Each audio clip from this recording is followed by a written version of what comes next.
challenges at global level and certainly at Mediterranean level, which is one of the driest regions in the world.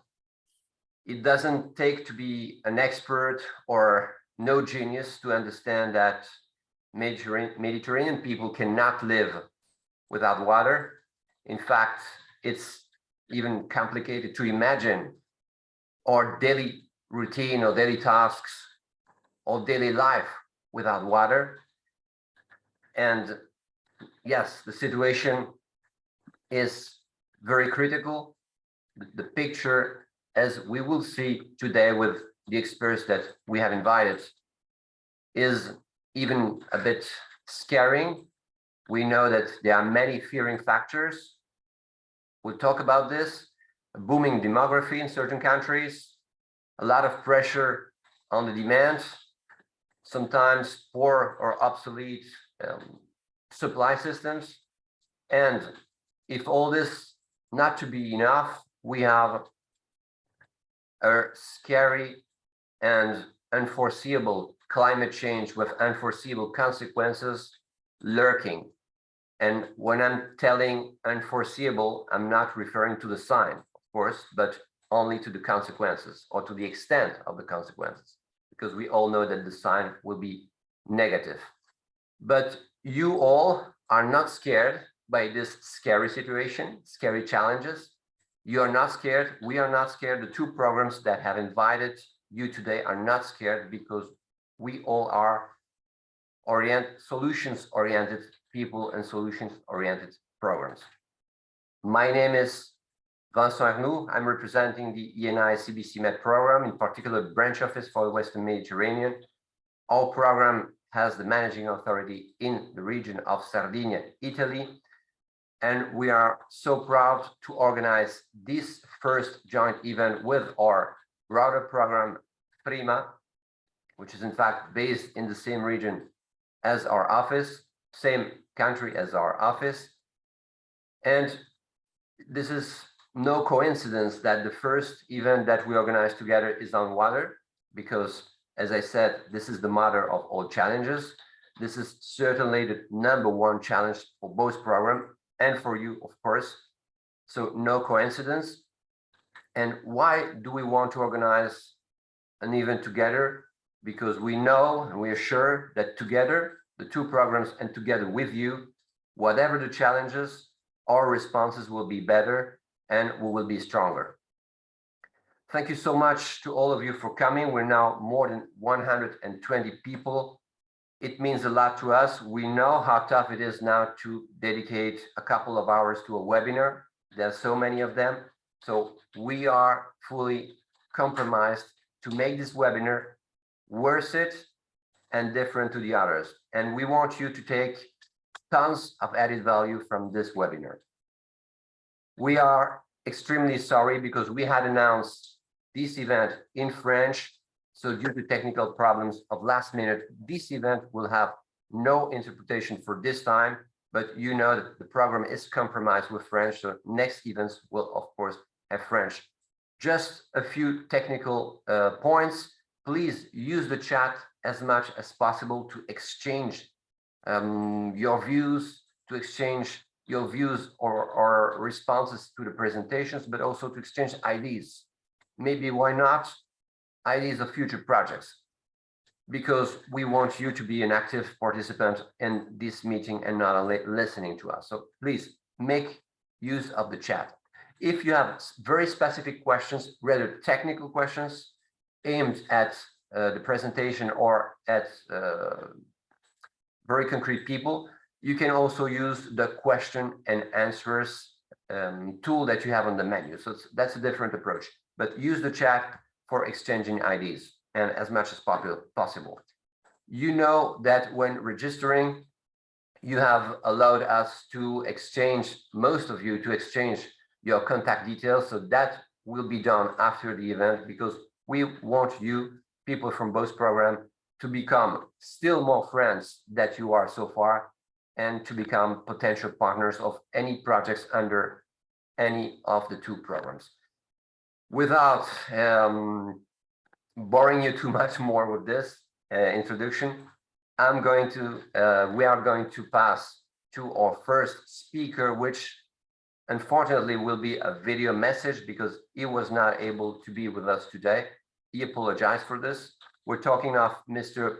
Panagiotis Balabanis from the European Commission. European Commission is also the mother of our two programs because this is the founder of these programs. And we have the video message from Mr. Panagiotis, which is the head of sector Healthy Planet, Circular Economy, and BioLife Systems, and Water from the European Commission. So we are now going to watch this very short video, a few minutes, with very interesting points and instructions from the European Commission. With you now. In fact, the correct name was bio-based. Sorry for this. Bio-based systems and water.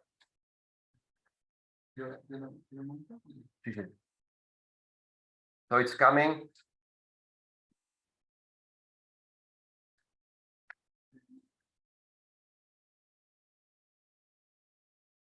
It is very short. You know that today is World Water Day, so Mr. Panagiotis is in another event today and was not able to be with us.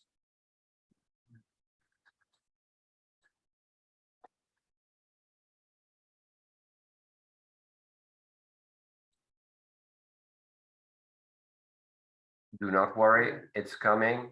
This is live, and of course, videos can take a few seconds to charge. I think it's coming.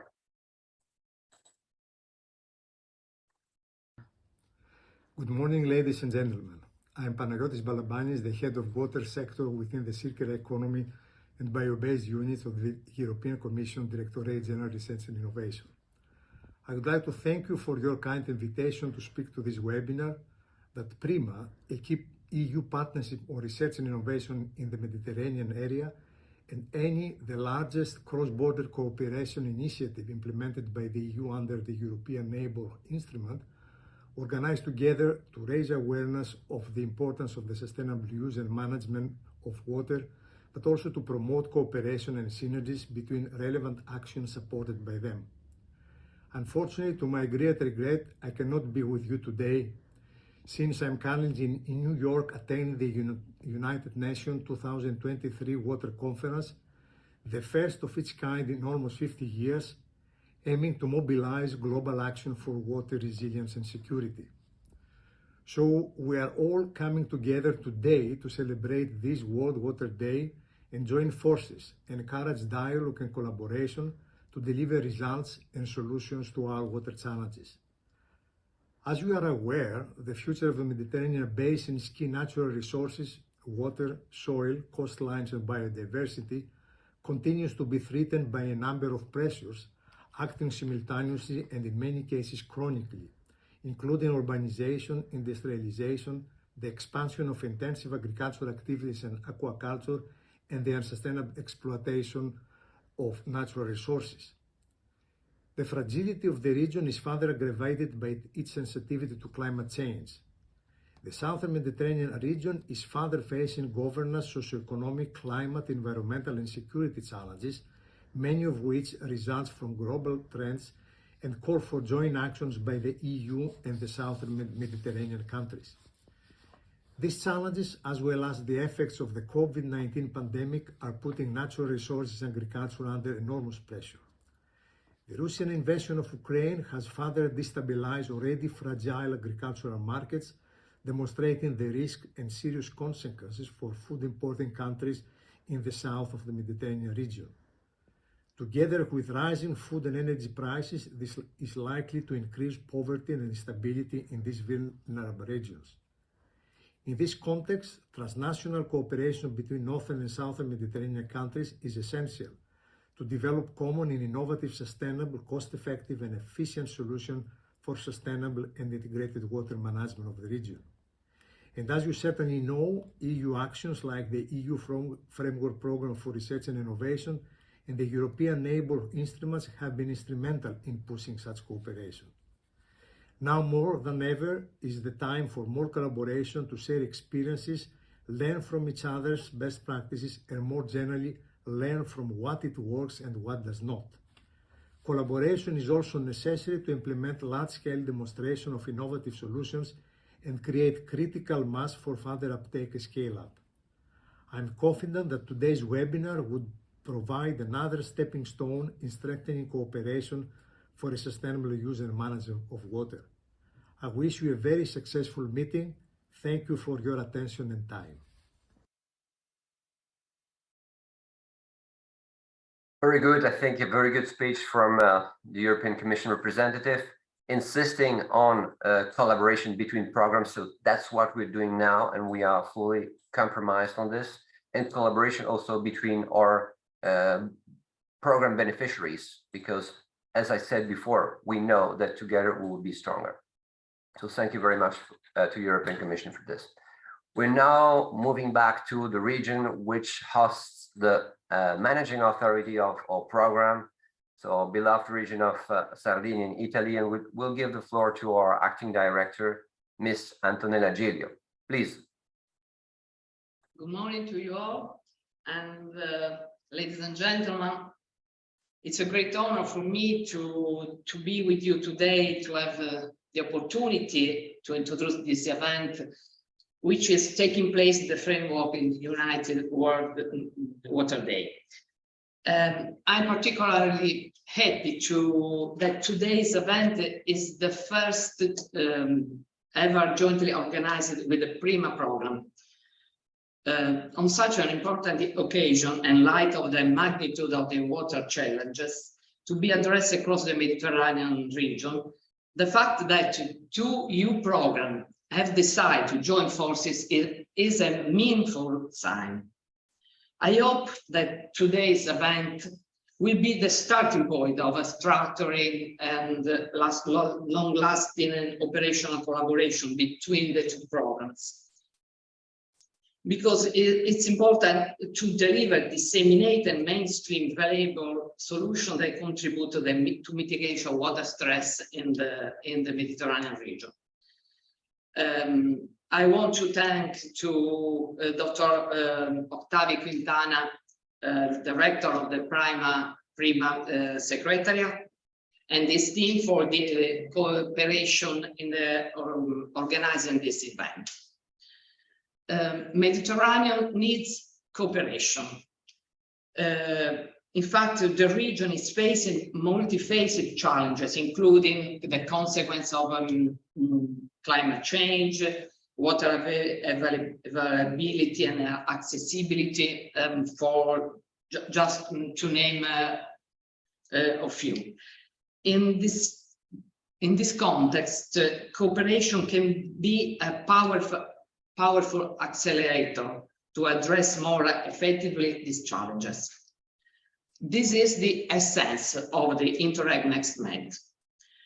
The program is based on the conviction that by working together and in a spirit of partnership, a real partnership, common challenges can be turned into opportunities, recognizing the growing interdependence between the European Union and the Southern Mediterranean countries.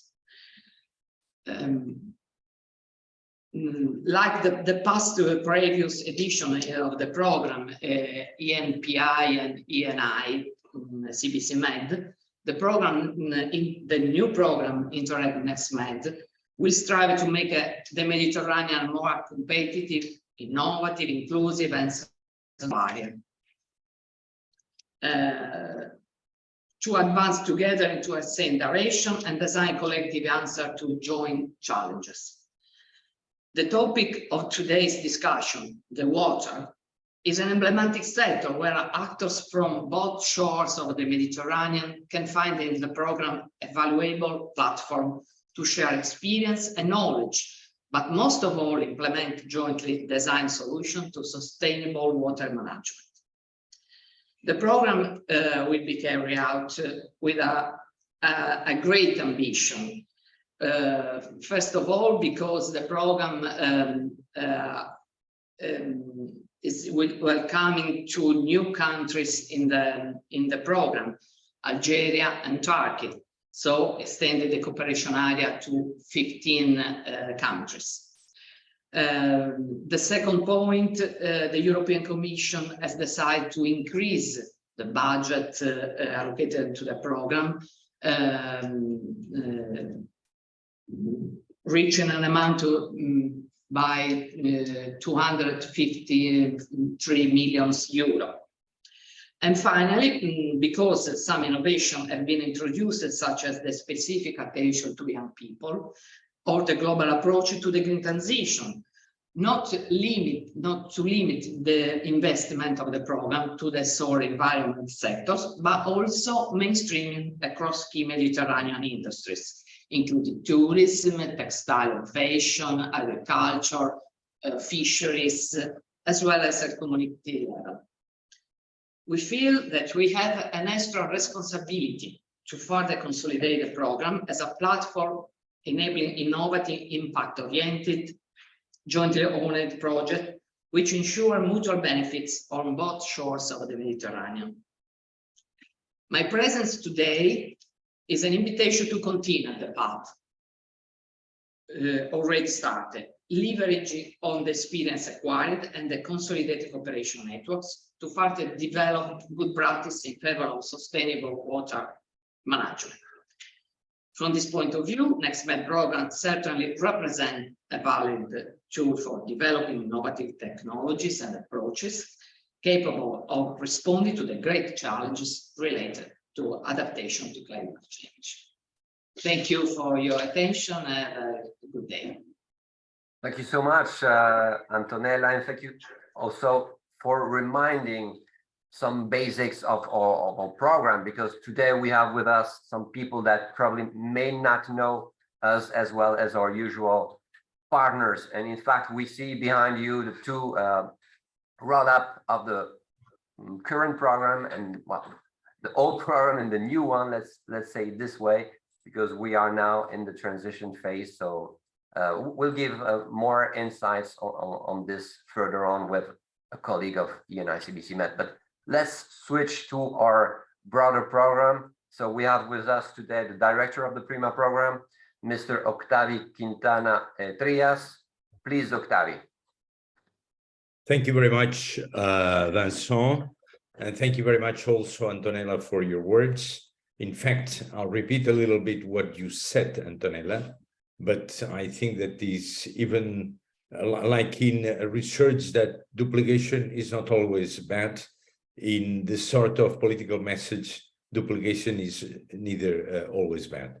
So let me first of all share with you that PRIMA, as you know, a program which is in its first 6th year and its 6th call. In fact, today there is a closing time for section 1 of the PRIMA call of 23. We realize that not only in water, but in all other sectors that we deal with, namely agro and food value chain, we realize that simple solutions do not exist. So we need to consider the topics and the problems together with a holistic view and taking into account all the sectors at the same time. So projects, and we favor projects who are more encompassing, that is, that take into account the different themes together. So that's one thing, but also that unless we work and we join forces with everyone working in the region, I mean, they will not succeed. And we need everyone on board to capitalize the efforts that we are doing.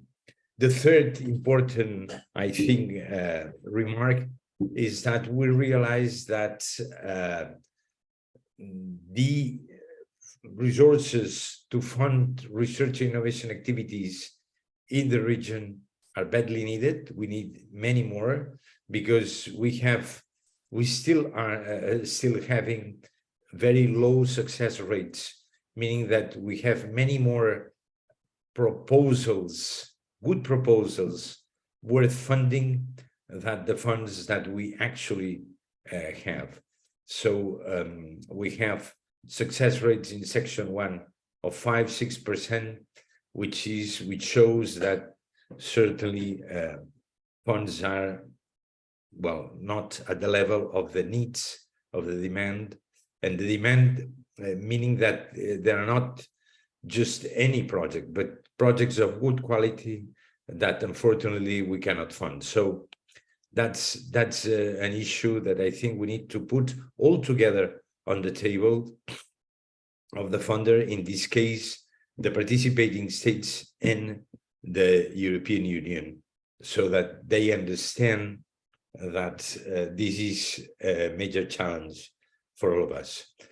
Having said that, I am very happy for this initiative, because in fact, the fact that there are projects, so it's not that we speak, the director, the acting director, whoever, that we just don't speak, but the projects themselves present their experiences with partners from both sides of the Mediterranean. I think this is a very important and interesting initiative. And as Antonella said, this should pave the way for much more of this. I will stop here. We have the privilege having with us today Alain Maisonnier, who is the president of the Institut Méditerranéen, the Mediterranean Water Institute, which plays a major role in here in the Mediterranean. And the fact that today is the day of the World Water Day, and that in New York, as Panos was saying at the very beginning, they are celebrating this important conference in New York. I think that this is an opportunity to listen to Alain, who will be, of course, introduced by Vincent. But I wanted just to draw your attention on the keynote speech, which I'm sure will be very enlightening to all of us. Thank you very much. Thanks a lot, Octavi, and thanks a lot for PRIMA to be with us today. We know it was not easy, because in fact you are, if I remember well, closing your call for proposal these days. So we know how what it represents to close a call. So thank you very much for this. I underscore your words when you say that we need to join forces. Of course, not only programs, a research program like yours, a cooperation program like ours, but join forces at the beneficiary level. And though we do not have exactly the same geography, we have almost the same one, same or almost the same topic. So really, we have to join forces there. And right, we are going now to have the honor and the pleasure to listen to Mr. Alain Maisonnier. He is the president of the Mediterranean Water Institute. He is also a governor of the World Water Council. And please, Alain, enlighten us on the water challenges, on the water situation, because we want our listeners and our potential partners and beneficiaries to know exactly what they have to address in the water. Thank you so much for being with us, Alain. Okay, thank you very much, Vincent, Octavi, and Marco, to invite me to be with you today. And I choose to be here with you and not in New York. But well, it's a job. Cooperation is key. First of all, maybe a little presentation of what is the Mediterranean Water Institute. We just have our 40th anniversary last year in Valencia. So it's an old organization, maybe the first water expert network in the Mediterranean. And we try to work for the water. Water is our friend. As the president of the World Water Council said yesterday in New York, water is politics. And I quote, and water run out. and the rich got worried. Water, by its excessive presence and prolonged absence, is a source of disaster. We call them water-related disasters. Believers will see the hand of God. Environmentalists will speak of natural wrath.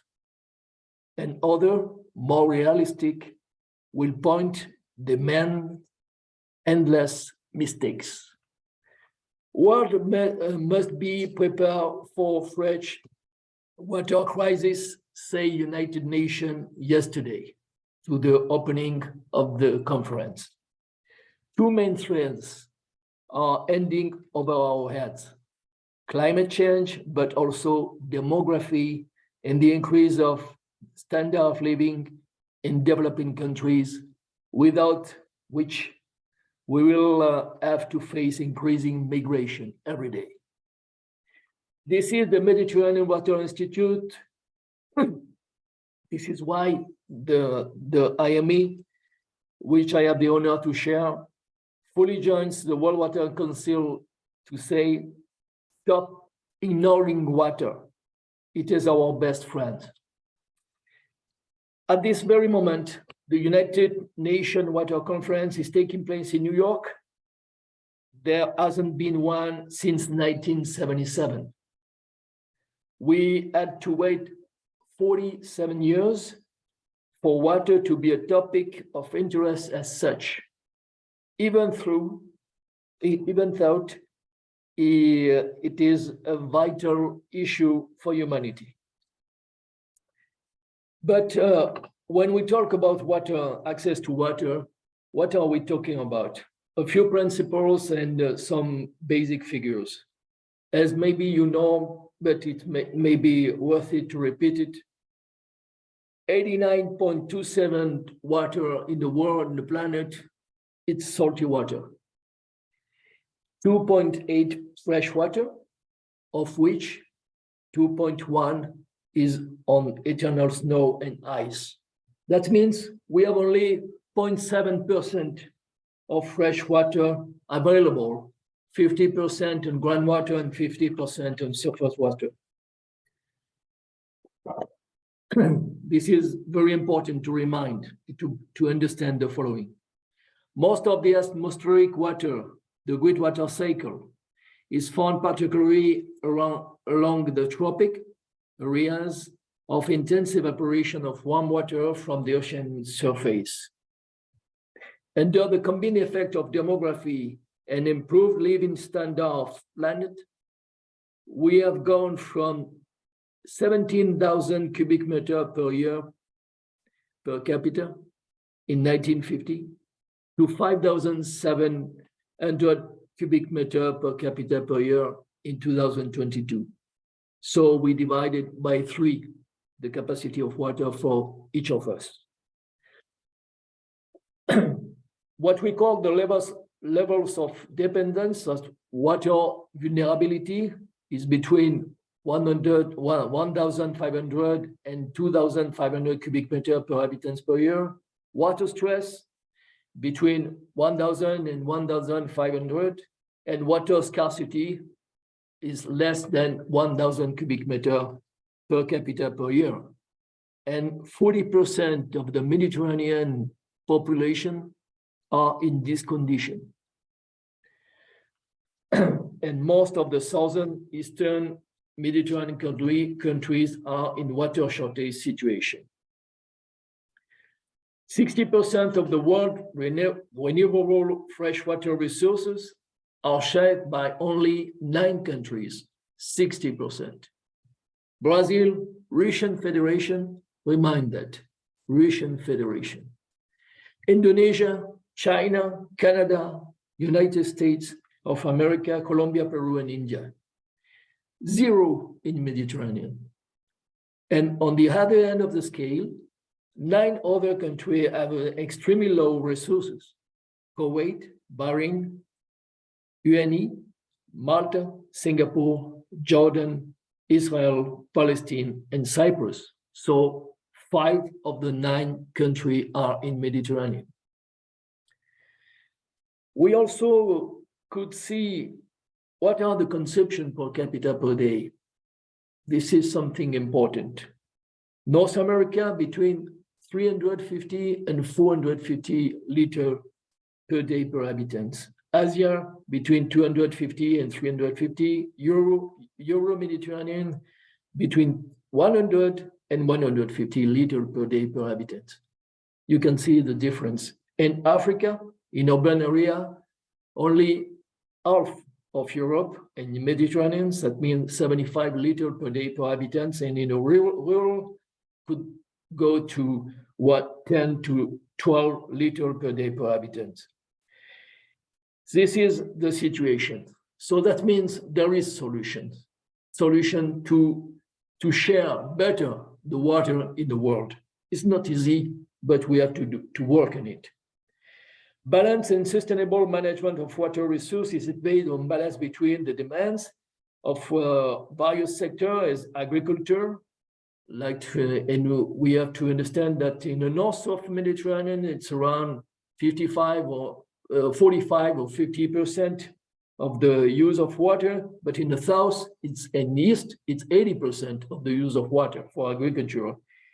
And also drinking water, 40% in the north and 15% in the south, industry between 10 and 15%, and tourism almost 1 or 2%. And we don't have to forget the need of environmental, of the environment and the nature, the need for the nature, which depend on local and European legislation in case of EU country. What we have to maintain the level, a certain level in each river in Europe. Integrated water resource management at the level of river basin was set up in Spain before the Second World War, and in France with the law of water in 1974. Unfortunately, despite the promotion of these models by the main donors for many years, EWRM operations are almost non-existent in practice around the world. The Mediterranean, a certain number of southern countries, particularly in Maghreb, have set up EWRM operations, but financial resources are lacking. The balance between offer and demand can be obtained either by mobilization of new water resources, so-called non-conventional water resources, mainly desalination and reuse of water. Main obstacle for the development of non-conventional water are the cost of energy. Even if it was divided by 5 in the last 30 years, brine discharge for environmental aspects, for desalination, and adapted regulation and acceptation for reuse. But we have also to work at the same time in the losses in the networks that represent 20% of the volume produced on average in France. But here again, these figures hide the growing disparities, closer to 10 to 15% in the large city, to 30 to 40% in rural areas with extensive habitats. These losses are 35% in Italy, 30% in Great Britain, 25% in Spain, and 10 to 15% in Germany, for example, in Europe. But in the south of Mediterranean and in the east, except maybe Israel, these losses are very important. And we have to work in reducing it in irrigation and in urban area. The current situation in Mediterranean is the following: 500 million inhabitants, about 7% of the world population, and only 1% of water, fresh water at our disposition. As we said, the first water stress area in the world and the second hotspot for climate change after the poles. In the Mediterranean, several countries of the south and east are resorted to the production of non-conventional water techniques developed for many years, such in Israel, which more than 60% of drinking water is coming from desalination and 85% of reuse in agriculture, or Malta, Cyprus, with 60 and 80% of water produced. They may more recently, early in the 2000s, been joined by other Mediterranean countries such Spain, where 15% of the water production is correspond to non-conventional water resources, potable water through desalination, and agricultural water through reuse.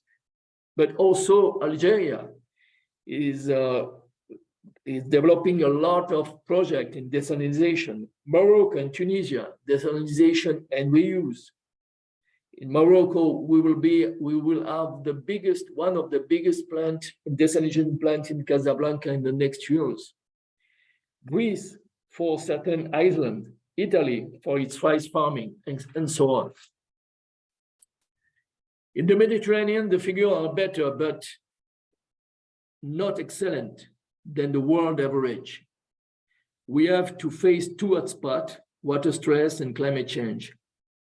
The rate of connection to a drinking water network is around 90%, but there is a very difference between the countries, big difference. It's almost 100% in France, 95% in Tunisia, 92% in Morocco, almost 90% in Algeria, but in other countries, the situation is not the same. Right to connection of the sewage system, 70%. Wastewater treatment rate, only 50%. So we have to think about to protect our sea in the Mediterranean, which is a closed sea. So in the geopolitics of water in the Mediterranean are also very important. More than ever, water is perceived by the state powers as an economic development issue, particularly for the agricultural sector, but also for industry. The example of Morocco in the case of industry is very interesting. OCP, Office Chérifien des Phosphates, which is the biggest industry oil in Morocco, will be has developed its own water resources through desalination and reuse. Reuse, that means that they resolve not only the needs for water, but also the treatment of water of certain cities in Morocco. And so, or tourism in the case of Tunisia, and national security. Hence, the 2050 plans of Morocco and Tunisia, for example, on which the economic development objectives are based. This is the first time that the economic development in a country is based on the water resources of the country. Even if it's an exaggeration to speak of a water war, few conflicts in the world have had water as a direct cause. The hydro-conflictuality opposed to the hydro-diplomacy. We prefer to speak about hydro-diplomacy. Dear to the World Water Council, has been implemented to avoid water-related conflict, but the weakness of international law concerning international rivers in particular does not help to ease tensions.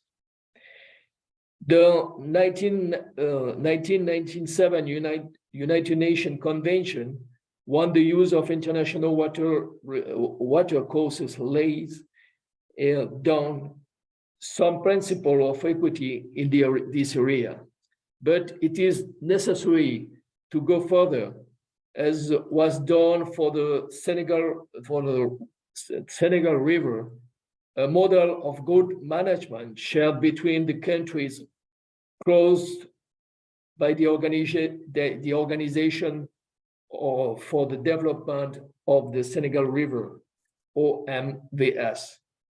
That means for Guinea, Mali, Mauritania, and Senegal. This is one of the best examples of sharing and the management of water between 5 countries. The role of the Mediterranean Water Institute and the Mediterranean level and the World Water Council at the global level, these 2 organizations try to raise the profile of water so that the world stopped ignoring it. In particular, every 3 years, we organize a Mediterranean Water Forum and the World Water Forum, and these 2 events allow the creation of a dynamic for the exchange of good practices in the world, with a view to promote access to water and sanitation for all, as well as reasonable management of water resources on the Mediterranean and global scale. The 5th Mediterranean Water Forum will take place in Tunis at the end of January 2024, on the road of the 10th World Water Forum, which takes place in Bali, Indonesia in May 2024. The following themes will be addressed in the case of the Mediterranean Water Forum. WEF, which means water, energy, and the nexus, water, energy, food, and environment. The second, new vision of supply with a mixed hydric and the demand by 2050. Third, prevention and management of droughts and floods. Fourth, regulation, right of water to water, and water rights, conflict prevention and resolution. Fifth, new water finance partner and performance monitoring. And sixth, digitalization and new solution dedicated to rational water uses. We invite you to come and participate on these 2 events, but mainly in the Tunisian one, which is the Mediterranean one, dedicated to the proper use of water. The IME is also working in the creation of a non-conventional water resource and renewable energy dedicated to this resources observatory for the Mediterranean and Sahelian region. Is a pilot of the worldwide observatory launched by the World Water Council in 2021. I'm really sorry, but I couldn't stay more with you because I have another appointment in this day of water for the world. So thank you for your attention. I wish you all an excellent conference and I remind at your disposal if you have any question, and I will be very happy to answer through PRIMA and ENI CBC MED. Thank you very much for your attention. So many thanks, Mr. Messonnier. Really, I could not think of a better speaker to make this this speech. Frankly, it was I promised tons of value for the audience. I think that with this presentation, we already meet that goal. I think it's so interesting, and we hope that you will remain an important stakeholder for the 2 programs in the coming future. And of course, there are so many elements that we can use from your presentations as a basis for projects ideas in the future. You have given so many information, and maybe we can highlight that we have to share more. We have to make a better use, a smarter use. We also have to have a look at the models that are already existing and working, and maybe try to replicate them whenever possible. And also have a look at what we can do in non-conventional water, as of course desalination and water reuse. But very impacting. So thank you very much. And I'm sure that you were better with us than in New York. So I don't think it was a joke. I think you were serious. Thank you so much. See you very soon. Thank you very much. We will now have a look at what we have done in the PRIMA program and in the ENI CBC MED program so far, with 4 projects that have contributed to put a little brick in the big wall, so bringing small solutions. And we are going to pass the floor to our colleague from the Joint Technical Secretariat of the ENI CBC MED program. She's a senior expert in environment. So please, we have Irene Morey with us today. She will be the moderator for this session. Thank you very much, Irene. Thank you very much, Vincent, and thank you everybody for connecting with us today. If my connection does not work, I will apologize in forward, but I will hope it will work for the whole session. As you know, we are celebrating today the World Water Day. Every year has a different motto, a different logo, and this year is a very special year as it is celebrated together with the United Nations Water Conference in New York, which is the first event of this kind in 15 years. Every year it's a different theme, and this is about accelerating change to solve the water and sanitation crisis. And because water affects us all, every water drop counts, and we need everybody to take into action. There is a dedicated SDG 6 on water sanitation. And today, as part of our commitments from both programs, we would like to present the actions that both programs are financing. We have been financing together in the Mediterranean different projects and initiatives since several years related to efficient water management, non-conventional water sources, nature-based solutions, and restoration of the water cycle. As you know, Mediterranean climate is characterized by a summer drought. That means that rain only happens during spring and autumn. So in this context of climate change in the Mediterranean, we have a lot to say about adaptation to water scarcity and different solutions because we have a rich culture and knowledge on water management. To talk a little bit about this, we have selected 4 examples. They are related to innovative municipal wastewater treatment, salinization of critical groundwater reserves in Mediterranean coastal areas, irrigation with new technologies, and land water management in Mediterranean drylands. I will ask the speakers to enlighten their camera, please. I see the first one already. So the first stop of our travel will be in Spain with Pedro Simón. He is a partner of an ENI CBC MED project, which is AQUACYCLE. They are in charge of one of the work packages, and AQUACYCLE project. Their name is also towards sustainable treatment and reuse of wastewater in the Mediterranean region. Pedro Simón is an industrial engineer with more than 30 years of experience in wastewater treatment.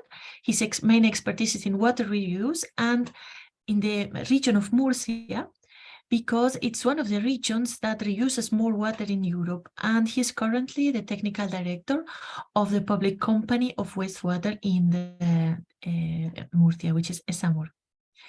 Please, Pedro, explain us today. Okay, thank you very much. It's a pleasure for us to participate in this event. Thank you very much. And we are going to share what are we doing in our project.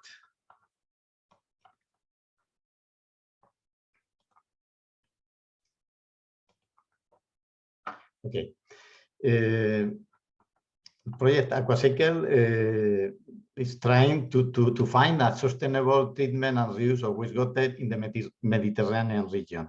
The partners we can see here is led by CERT, and other countries that participate as partners are Lebanon, Tunisia, Malta, and Greece, and also Spain. Okay, this is a conventional wastewater treatment plant. But there are some items in this type of treatment, because we have a high energy consumption, we have high sludge production, we have high construction costs, and also we need a specialized operation. We are trying to solve these problems, especially for developing countries, in which with a new treatment system that is called APOC, that the first part of this treatment will be an anaerobic reactor in which we enter the wastewater, pass through this sludge bed in which there are the bacteria are metabolizing the organic matter, and we get biogas, and we get a removal of organic matter. But it's not enough. We need more, because the efficiency usually is the order of 40 to 50% in winter and 80% in summer, depending on the temperature. After, we need other secondary treatment. We are using constructed wetland, two constructed wetland, in which, for example, in this one, we can see that we deliver the water at the top of this layer, that is of sand, enters through this layer of gravel, where the microorganisms are degrading the organic matter, and we collect the water here. But it's not enough for our purpose, because we need to reuse the water.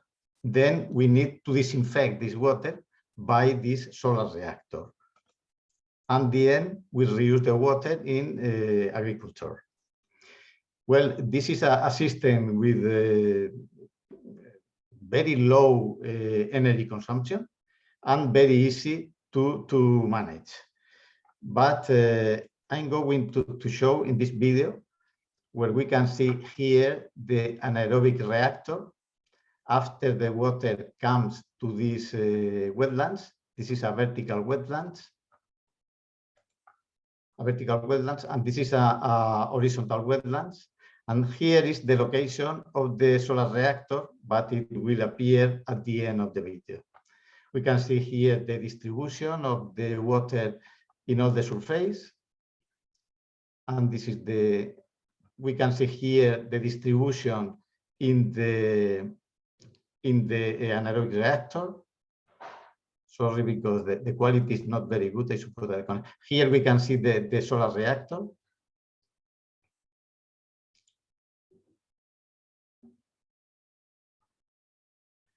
And now we can see where it is located, and we can see here a conventional wastewater treatment. Well, which are the analytical results? The analytical results are very good. It's very good because the concentration in the inlet for the main parameters of the wastewater treatment are BOD5, COD, total nitrogen or E. coli. We enter with 272 milligrams per liter of BOD5, and we get 11. That is a very good efficiency. COD from 473 to 27, and we can see here the contribution of the different parts of the treatment. We can see here that only with this system, without a solar reactor, the E. coli that we have in the outlet is not entirely good for the water reuse. Here we can see more results for more parameters, and we can see that all the parameters of the effluent are really good. And as I said before, we need to improve the quality of the water, specifically for the water reuse in agriculture. For that, we need this part of the project. This is a solar reactor, in which we are finding, with the solar platform of Almeria, we are finding that with 30 minutes of retention time, and with a low concentration of this chemical, peroxide of hydrogen, 25 milligrams per liter, we are able to get even less than 10 of E. coli per 100 milliliters. That it's very, very good. It's close to the drinkable water, and below the new requirements of the regulation in Europe that it's going to come into force in June of this year. And then we think that we can get a very good result with these treatments. And also we are studying that the removal of emerging compounds also is very good in this project. But there are some constraints because we need warm temperatures for the process. The high concentration of sulfates in the wastewater could be problematic, especially for an anaerobic reactor. And we need, of course, sulfates for wetlands and solar reactors. But the advantages are very good because we have very, very low energy consumption. Even we produce biogas that we can employ for other questions. Very low sludge production, easy maintenance and operation, low construction cost, and very good quality of water. Well, other issue of the project, very interesting for us, is the networking. We are working with other countries and we can share knowledge about these technologies, about many other things, about water reuse in other countries. For example, this is a training for trainers that we made the last month, in which we receive people from other countries to explain our pilot plant. Here are the theoretical classes. Here, because we visit also very good facilities in the solar platform of Almeria. But in the project, also we have PGs in which we situate all the crops that we can irrigate with the reclaimed water of the wastewater treatment plant or Blanca. And even we can get introduce some parameters to select the plots that we can irrigate. For example, if we have we take into account the height of the plot, because it's possible that it's unviable because it's very high, and the different type of crops depending on the quality of the water. And I think that it's very interesting. As a surprise, we are working in a MEDAPOC charter, that it's something that we want to create, to foster alliance of water reuse in Europe, in the Mediterranean countries, sorry. And you can see here the quality of the water. This is the raw water, the raw wastewater that we receive in our wastewater treatment plant. And this is the quality of the water that we get in this treatment. Here we can see that in detail. You can see here the transparency of the water, that it's really good. And thank you very much for your attention. And if there is any question, it will be for me a pleasure to answer them. Thank you. Thank you, Pedro, for this interesting presentation and all the efforts that are made in Murcia and the Blanca wastewater treatment plant.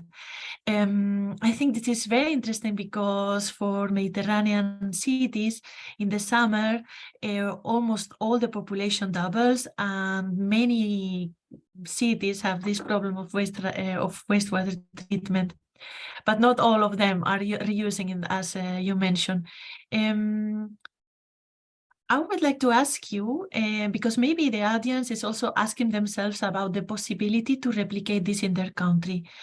Please, could you give us more details on the possibilities to upscale this initiative in other Mediterranean regions? Yes, I think that it's very interesting. Always that you have good temperatures. For example, temperatures below 15 degrees, it's very complicated for the anaerobic reactor. But you can use the constructed wetlands without any problem. I think that it's very easy because the cost is not very high. The operational costs are very low, and the quality that we are getting are very, very good. Then I think that it's perfectly replicated in many other countries with these constraints: temperature, surface, because we need more surface than for a conventional treatment. And also is a problem, the sulfates in the water. If the concentration is very high, higher than 250 milligrams per liter, it could be a problem. But if not, if you don't have this constraint, it's very easy to use in other countries. In fact, many of them are used, for example, in Brazil or in India, for example, anaerobic system, and it's very useful for them. Okay, thank you. So the main constraint is have a nice weather like in Murcia, and then it's almost possible. Thank you for your presentation. Let's go to our next stop. It will be with the PRIMA project MEDSAL and Evangelos Tsiritis. Sorry if I don't say it well. Yes, as I said before, each year has a different thematic. Last year it was groundwater, making the invisible visible. I think they are also working on this as they have a project on salinization of critical groundwater reserve in Mediterranean coastal areas. Dr. Evangelos is a senior research scientist and hydrochemist at the Soil and Water Resource Institute of the Hellenic Agricultural Organization. Please present us your project.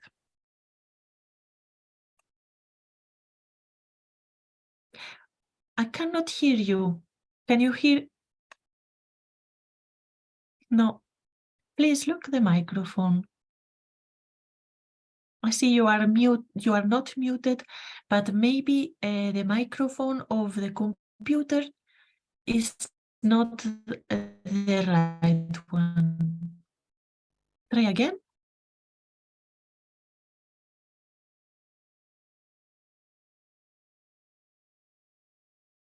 Can you hear me now?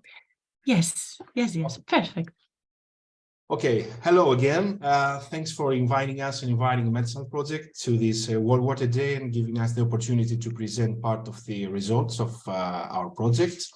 Let me share my screen with you and start the presentation.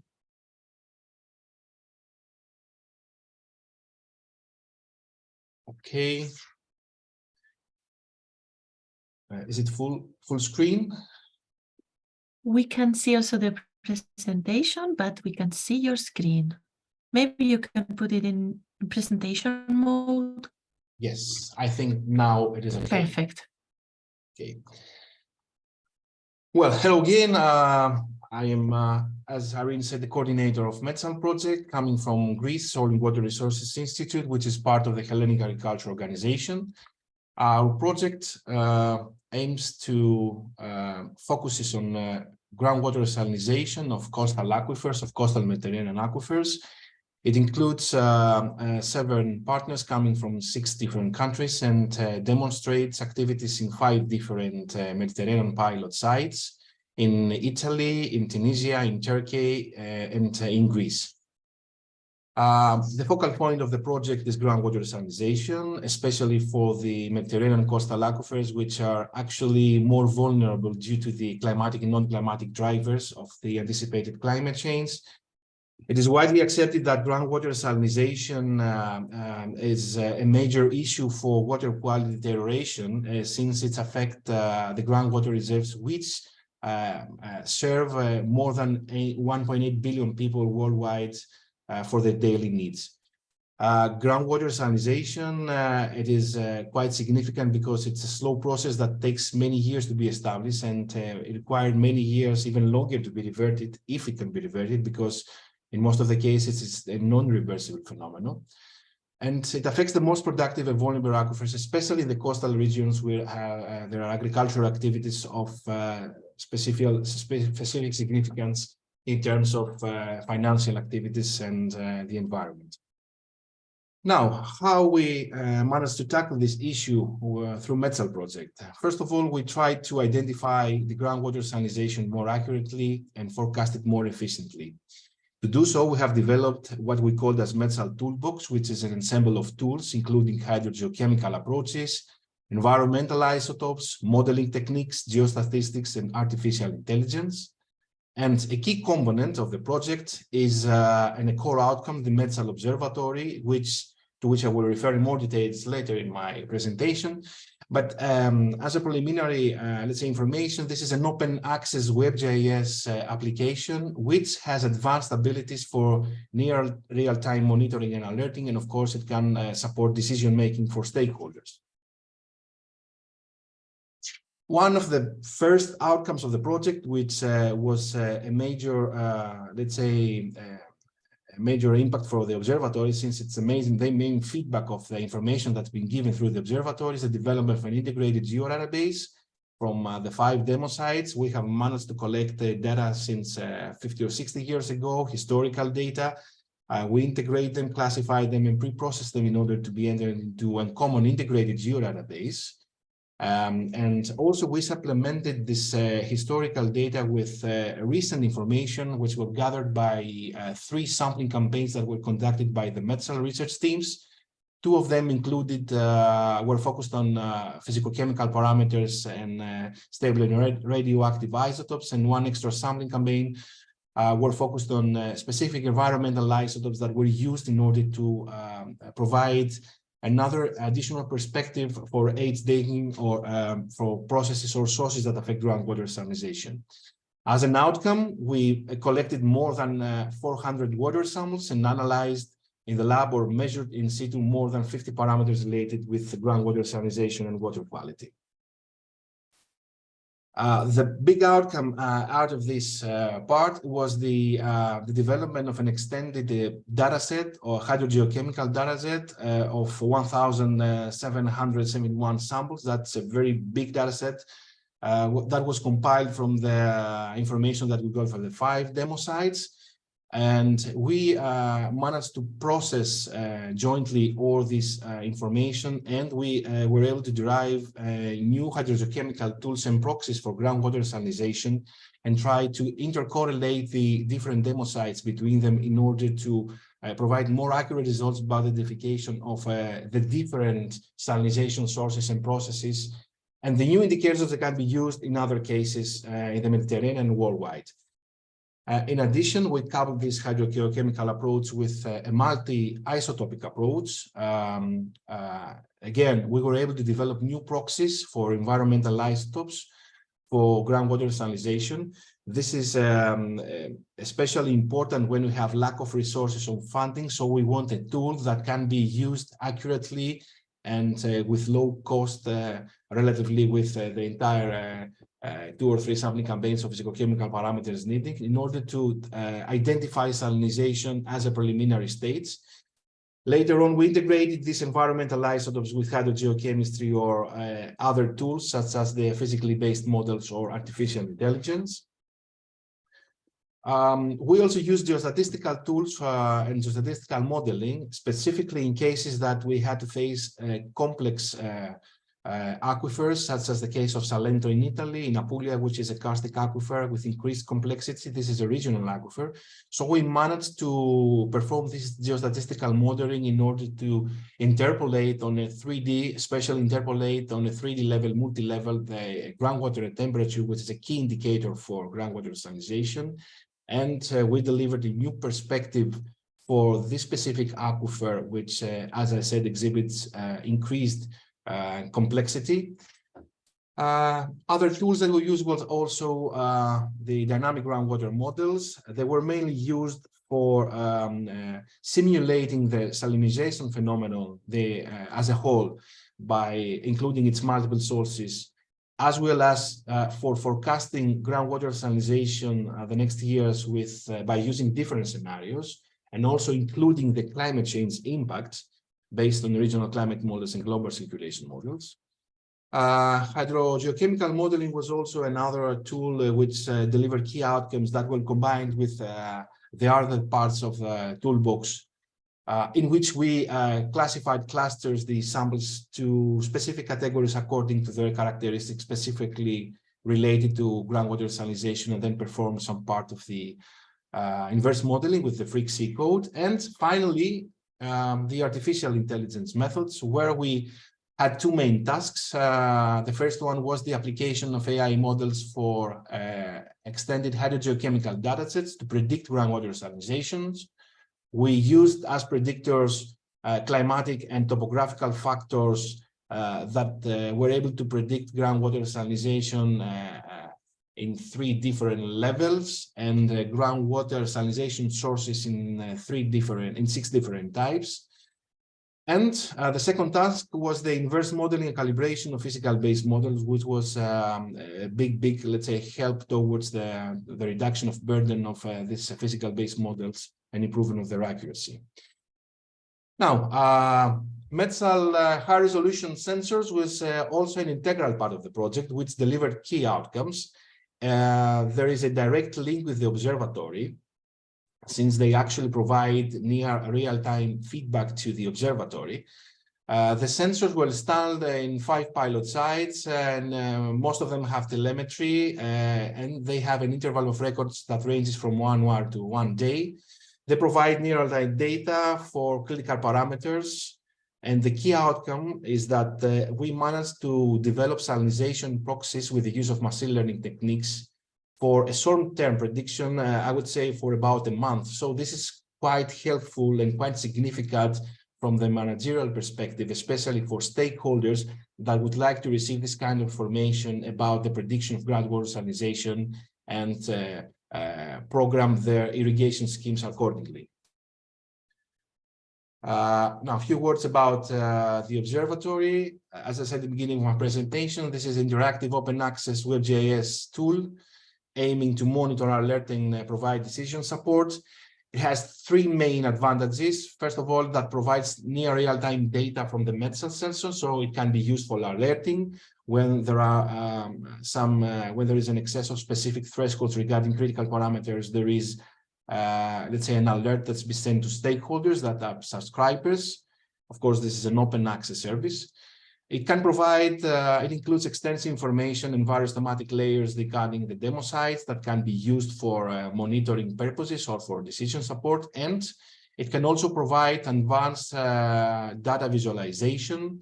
All the information that we include in the system, such as the physical-chemical parameters of a pilot site, can be pre-processed, and there is the ability to generate an automated report in order to have a first preliminary assessment of the groundwater salinization state of each pilot site.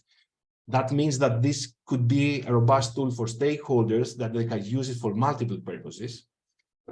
And of course, this tool is directly linked with the network, the MEDSAL network, because we wanted to maintain this initiative beyond and expand it beyond the project's lifetime. So we try to build a virtual body that will be responsible for exploiting the results of the observatory and trying to maintain all this network. And this is MEDSAL network. And we kindly like to ask everyone who is interested or related to the phenomenon of groundwater salinization and wishes to contribute and be part of this network to register through our website. So far, we have, apart from the MEDSAL partners, included additional partners or stakeholders which are related with the demo site, or partners that wish to provide us data. For example, we have a collaboration with another PRIMA project, the Sustained Coast project, by giving us their data and sensors. We have also included the Water and Energy Agency of Malta with 40 or more sensors and an extensive data set of physical-chemical parameters, as well as the Cypriot Geological Survey with the pilot sites in Cyprus. All these cases are outside of the MEDSAL consortium and not directly related to it. If you click on the MEDSAL website, I will give you a very let's say, short presentation of the observatory. There is a direct link in the website, www.medsal.eu. You can see here that there are 3 different sections. For example, the sensor, network, and alarming. If you click here, you can view the different sensors that are installed in the Mediterranean. For example, I will focus in the 3 sensors that are already installed in the pilot site in Greece. You can click to any one of them and get details about their location and, of course, about the data that is being recorded. For example, here you can see that you can view the electrical conductivity, which is a critical parameter for groundwater salinization. You can retrieve data. You can also focus on specific time spans, and this is quite useful especially due to irrigation periods, if you want to isolate that periods in order to perform specific assessments and investigate the variations of groundwater salinity, of groundwater level during these events, it's extremely useful for the stakeholders. And of course, you can download the data or even process it if you like. This is the, let's say, the observatory sensors, which are linked with the remote the alerting system. You also have the possibility to view or to pre-process the hydrogeochemical data that it's been input. For example, you can select the pilot sites that you want to view. Let's, for example, use the Salento pilot site in Italy and the groundwater resources. You can see the area which is affected by groundwater salinization. You can see also the monitoring sites and the information of critical parameters related to major ions or isotopes. And you can also compare different sites or different, let's say, chemical databases, which is really important for monitoring purposes. For example, you can I can add here all the pilot sites that we have in MEDSAL, and you can see that we can have some key plots, binary plots that are used to deliver some key indicators about groundwater salinization. You can see with a different coloring that we have the different data sets deriving from different pilot sites. So you can get a direct comparison out of these plots, and you can get, as I said, some automated reports regarding a preliminary assessment of groundwater salinization. This is extremely useful for stakeholders since we deliver them easily digested information about the assessment of groundwater salinization. This is some snapshot again from for the observatory. I have to switch back again to the presentations, I suppose. And finally, to close my presentation, I would also like to stress that we had some key dissemination events that into which we aimed to increase the capacity building between the all involved partners, as well as focusing on young scientists and stakeholders in order to be able to operate and exploit efficiently the observatory. Let's say the key event that was organized by the Polytechnic School of Bari was held in previous June in Italy, where we have 5 modules in state-of-the-art tools and techniques of the MEDSAL toolbox on a 4-day theoretical and practical session event. We had 51 young scientists coming from 30 different countries, 4 continents and 50 nationalities, as well as 45 registered stakeholders coming from 9 countries and 4 different continents. Of course, all these results were presented in our common conference with the Sustained Coast project. There's another PRIMA project, as I said, with more than 80 participants and 31 presentations. Thank you very much for your attention. And I would, if there is any question, I would be happy to answer it.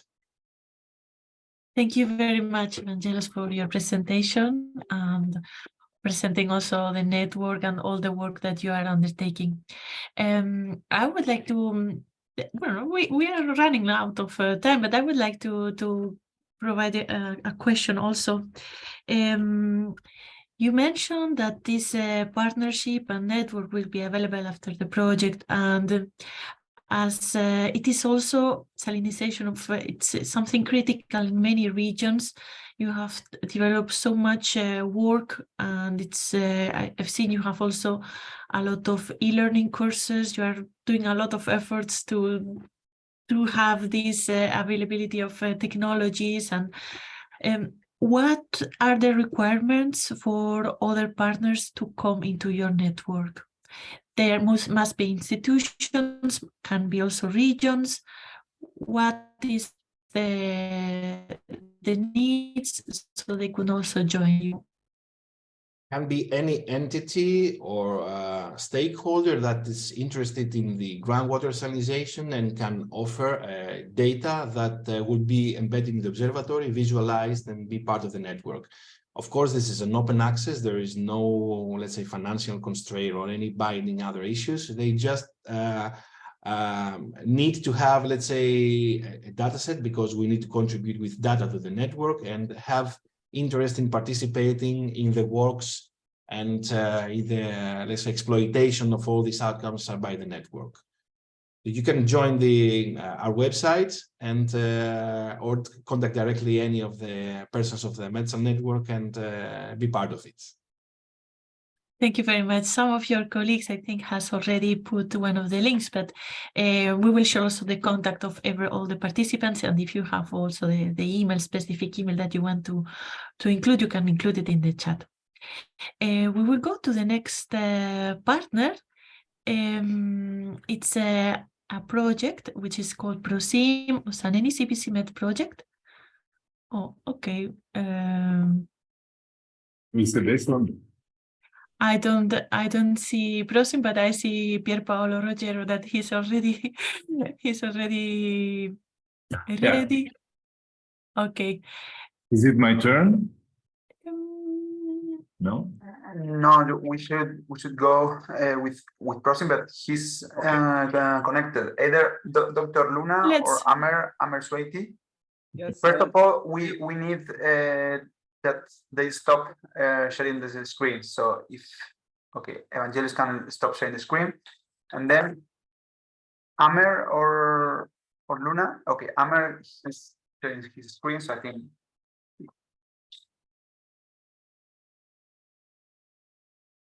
Hi, everyone. Yes, we can hear you. Now the next stop is Jordan.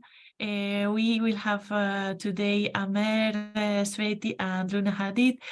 Luna has a little problem with her voice today, and his colleague will also present, but both will be also available for some questions. PROSIM project is also promoting irrigational, and they will present us their work that they are doing in Jordan. Okay. Hi, everyone. My name is Amer Sweiti. I would like to present our work that we have conducted here, part of the PROSIM project. I just want to give you a definition of the PROSIM. It's promoting sustainable irrigation management and non-conventional water use in the Mediterranean area. It's called PROSIM. Our partners are from Italy, Jordan, Lebanon, Tunisia, and Spain, and our associated partner from Morocco and Egypt. Most of the activities of this project was implemented in Al-Balqa governorate, which is the most dominant agriculture area in Jordan. And also part of these activities were implemented in Aqaba governorate in the southern part of Jordan. The budget that allocated for these activities in the Jordanian side are around 785,000 euros, and the project will be lasted for 3 years. The main objectives of this project is to demonstrate new and enhanced methodologies for sustainable irrigation solution that ensure the maximum probability of increasing water use efficiency in very arid or to semi-arid area that suffer from the most scarcity in the world. Jordan is considered the second scarce countries in the world. And at this stage, we are trying to promote for the farmers and for the stakeholders and for the end users how they can save water and to use the minimum amount of water to cover the shortages and also to find another alternative solutions that could increase the water use efficiency. Instead of using 100% irrigation, we will go to 60%, for example, irrigation. And also the other objective of the project is the adaptation of technical complexity to local conditions, how we can cope with the shortages in water, and also at the same time the drastic change and the drastic shift in the climate change. And these are just to make our area is less stable, or if it's subjected to climate change or extreme weather conditions, to be ready. And again, as I said, the activities are taking place in Al Balqa Governorate. At this stage, we are implementing the last activities of the project. Almost like 85% of the activities were, or the work packages were implemented, and which include using subsurface drip irrigation system with the root guard to increase the efficiency of the drip irrigation system. Also, we have used some pan evaporation to show or to guide the farmers and to introduce them how to calculate the plant water requirement to use the most efficient number of these pans. Also, we introduced for them some sensors that measure the humidity and also the salinity, and to teach them how they will be able, from this reading of these sensors, how they will also increase the efficiency of water use efficiency. Again, we also installed for them like some weather station with softwares that we teach them the importance of this weather station for them in the area. Again, I think the Balqa Governorate is like more than 60% of the agricultural practices that are happening in Jordan is allocated in this area. It's almost like between subhumid to humid area. In the summertime, the temperature could reach 45 degrees.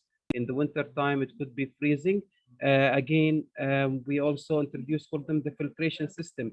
Most of these farmers were like lacking of good filtration system, which make the water quality, or if the water with a bad quality that coming to reach their farms, it will plug all drip irrigation system, and that means they have to deal with this problem and to replace, and it will increase the cost of the agriculture process for them.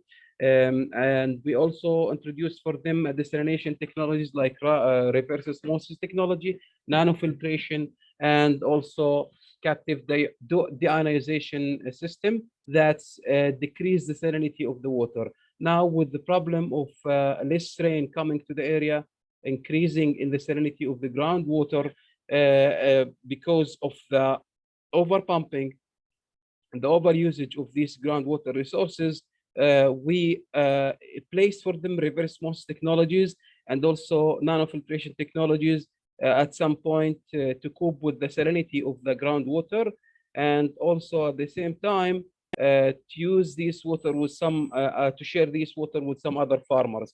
The whole project involved 100 farmers, and most of these farmers were selected based on a criteria that at the beginning of the project we have to do a survey. We targeted small farmers and also to mid-sized farms that allow us to help the most needed farmer. Not all the farmers that were like involved in the process are wealthy farmers, but just like we targeted the poor farmers, or the farmers that they wanted to give up from the agriculture practices because of the quality of the water, at the same time also because of the limited resources that they had. These are the total area of the farms that covered by the project activities, around 22.5 hectares for 55 farmers. And as we can see here in this table, that we have placed 2 nanofiltration technology, 2 reverse osmosis technologies, and the number of the beneficiary are 4 farmers serving 4 hectares. Some of these technologies, I mean, the desalination technologies are covered with the PV, photovoltaic. It's powered by solar energy. And as you all know, the sun in the Jordan Valley or in the Balqa governorate is last 300 days a year, which is good to use photovoltaic at the same time to save energy and also provide water with a good quality. Also, we have introduced for them the drip irrigation system that have like some root guard, or like they could use so easily, and also to maintain or maybe in the coming season they will use it again. Most of these farmers were using bad quality drip irrigation system, which is plugged whether by the roots or by some other solid. So this is why we introduced for them something new to them as the subsurface irrigation system, which help them to manage their agriculture or farming system. Again, there is like 2 more activities to go, which is still in the boot. We have also the decision support system for water mixing. We will show them how they will use or mix between water of different quality and how they will be able to control this problem of the quality of the water. This is a project which is still ongoing. We are in the last stage of the project, and we will have this is support system for mixing the water with different quality to increase the quality of the water, so they will be able to use it in the future. Just to mention that the Jordan Valley, it's considered the food basket of Jordan. It's most of the products, whether fruit, vegetables, coming from this valley. If something happened bad to the water quality of the region, it means that more farmers are giving up on the farming system. We wanted to root these farmers in the on their land, and this kind of project, I think the PROSIM project, with the help of the PRIMA, is making things are easier for the farmers. And also we worked with different stakeholders, worked with the water association of the area, the farmer association of the area, and also with the help of the Ministry of Agriculture, which is, we are part of it. Just wanted to say that the National Agriculture Research Center that we belong to it is part of the Ministry of Agriculture, and we are the scientific arm for the Ministry of Agriculture in Jordan, and we try to help to improve the agriculture practices and also the agriculture process in Jordan to make it more easier for the farmers. At the end, I would like to thank you all for listening, and we are open for questions. Thank you, Amer. Thank you for your presentation. In fact, yes, NARC is also part of several projects, 5, I think, in the ENI CBC MED. This is just a small part of the work they are undertaking. I just wanted also to mention that within the ENI CBC MED project, there is also some projects that are still open on the capitalization. I see in the greetings already some of the projects have mentioned themselves. There is MED-Wake-Up project, which has a platform on best practices inventory, where the technologies of PROSIM and AQUACYCLE have been available. They are categorized also for decision makers and for technical institutions to see how these technologies are working and if they are worth to be implemented. We will put this in the chat. I'm not sure if we have still questions for an answer or a question, but I would ask Dr. Luna and Amer, what is the most challenging of the work with the farmers, because it's also one of the keys of a success as having a good result on the field. Yeah, I think the most challenging thing with the farmer is how to change their mentality about implementing something new for them. It's like a puzzle for them. I mean, whether we will listen to you, to gamble, use this new technology, if it's going to be helpful for us or not. I think can Luna also had some additive.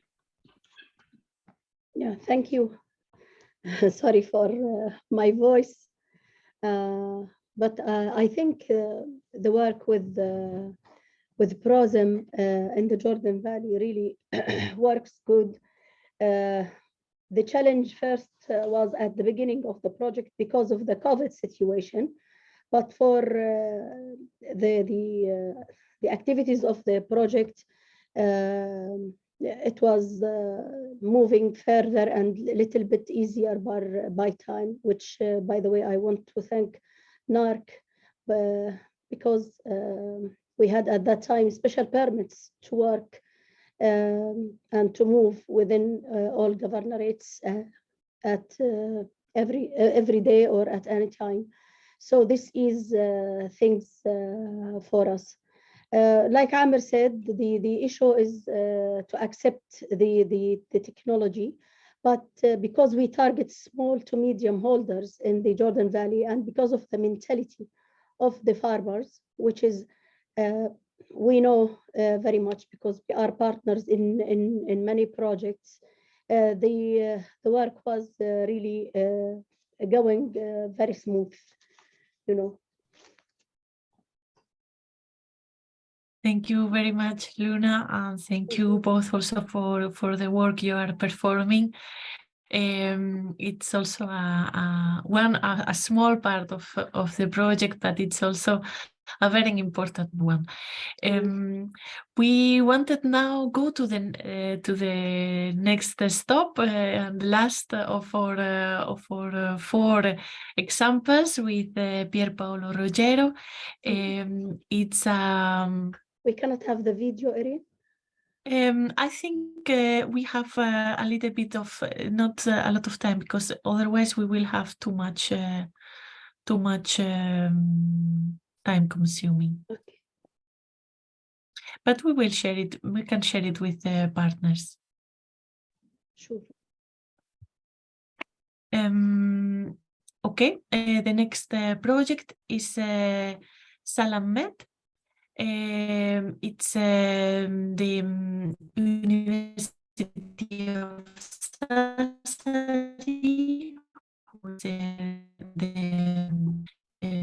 Seems that we are losing you, Irene. It is hence the resilience.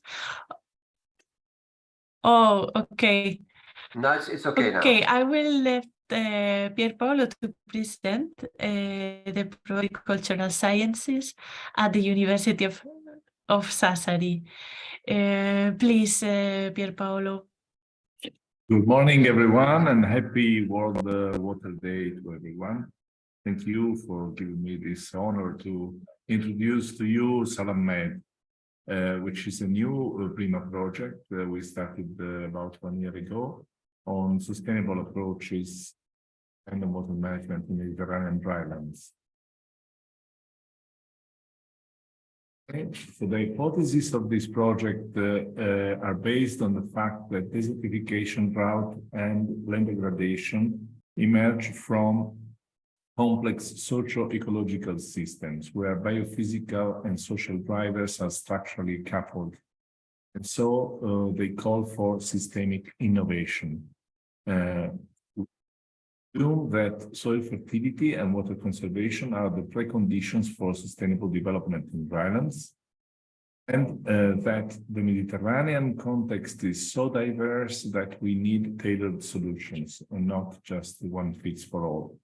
So our objectives are based on the living labs. We have 6 living labs to engage stakeholders in the co-design and testing of nature-based solutions for, on one side, increasing the resilience of endangered drylands, particularly in Southern Europe, and restore degraded ecosystems in hyper-arid drylands, particularly in Northern Africa. The objective is also to generate investments and business opportunities starting from dryland restoration and dryland resilience. And of course, to improve the stakeholders' capacity to respond to crises like climate change. We are 15 partners, including universities, but also private companies, NGOs, also from other countries which are not eligible for funding, but they joined us, for instance, Palestine, and an international organization like DesertNet, And also we have an implementation agreement with FAO on the RNE from Egypt. We established 6 living labs, 3 in Southern Europe and 3 in Northern Africa. The project will be started in April 2022 and will end by March 2025. The project, the main project pillar is the living lab. And the core researching is the main process of this project. The idea is to generate new social learning spaces between scientists, but also integrate and hybridize local knowledge and scientific knowledge to identify innovative practical solutions. And these solutions will be tested and assessed with the stakeholders. So they are not just for the stakeholders, but we work with them, testing their ecological, but also the social impacts and economic impacts. Like to remove the barriers for innovation, for development, and for the scaling out of the good practice to other. Generating this pillar 3 of the project is to generate business opportunities. The pillar 4 is the dissemination and scaling out. The outcome of this process would be ideally a systemic change for sustainable land and water management. The dryland resilience is being addressed in Sardinia, in Spain, and in Greece. In Sardinia, we studied the silvopastoral systems, which are also part of the Essaouira in Morocco, the Essaouira in Greece, the olive orchards, and in Valencia, the forests. Restoration is being studied in Egypt, in Matru, through water harvesting technologies, but also integrating with new technologies, biological technologies, to increase plant water use efficiency, drought resilience, and productivity. In Medellin, I will tell you a little bit more about this later, and in Morocco as well. So one cross-cutting activity of this project is based on the microbial biotechnological solutions. The idea is to improve the resilience of crops and plants to drought, particularly using soil rhizosphere and root-associated microbial communities. These communities, we have a collection of these communities. Some of them are already commercially available. We'll be testing this in the different Mediterranean contexts. The idea is not just to test and validate this technology, but also to develop new protocols, simple protocols, so that local enterprises made of young women, for instance, can produce locally the microbial inoculants from local. This kind of technology has quite relatively low technological needs and low investments, so it can be also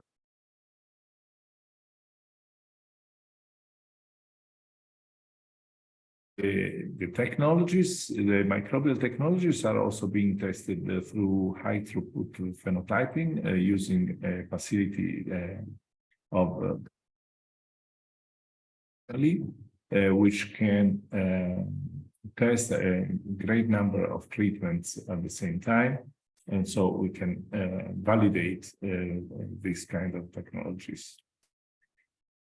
Another important point is to identify and explore new modalities for connecting science and users, small and medium enterprises and NGOs with decision makers. We are linked to FAO and the Farmer Field School Network, and ideally we would like to use this as a scaling out process so that with different technologies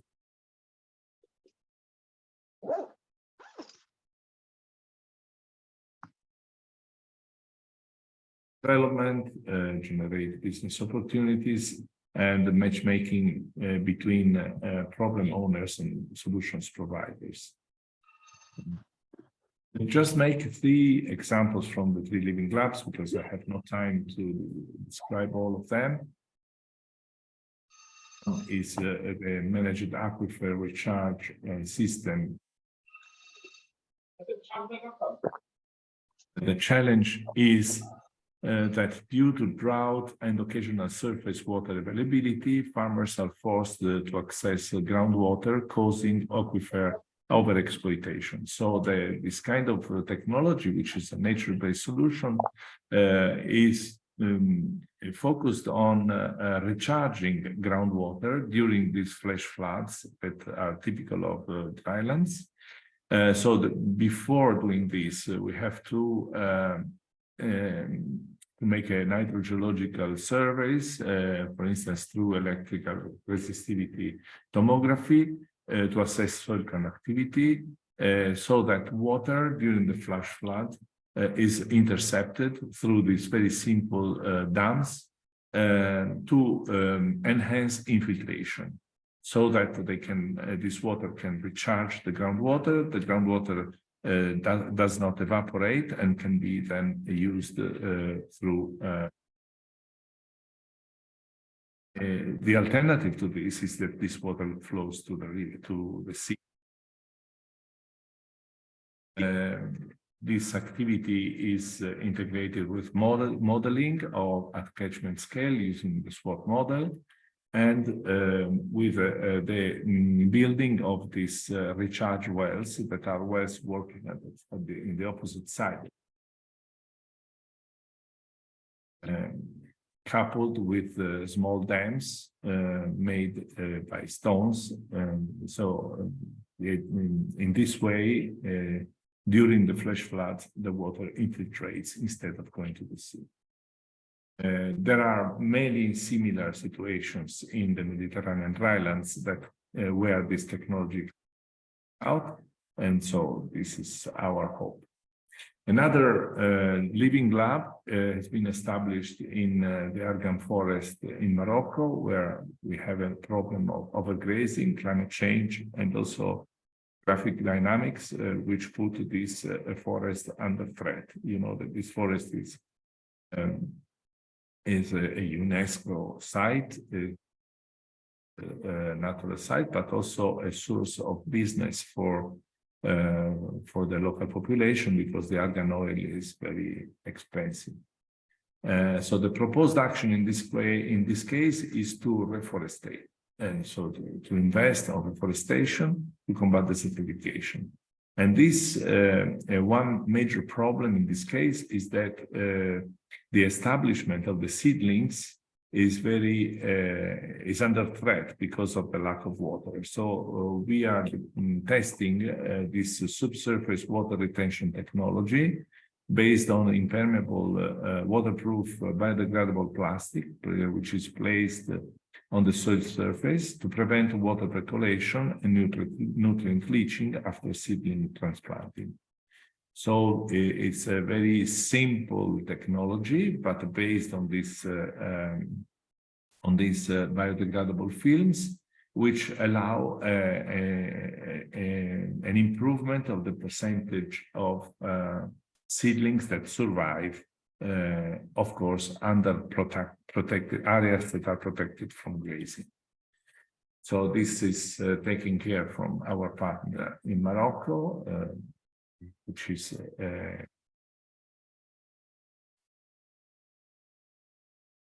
Argan forest plays a vital role in combating desertification while offering fundamental economic opportunities, particularly for women. And almost 90% of the rural economy in the region is dependent on the Argan agroforestry system. So it's quite a very relevant.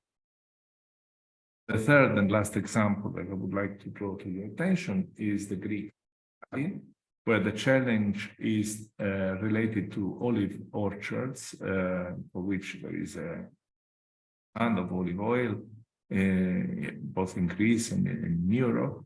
And so there is an overexploitation of olive groves leading to soil degradation, particularly soil erosion, and reduced productivity. And also these olive groves are increasingly irrigated, And so there is also a problem of overexploitation of groundwater, also in this case, leading to water scarcity.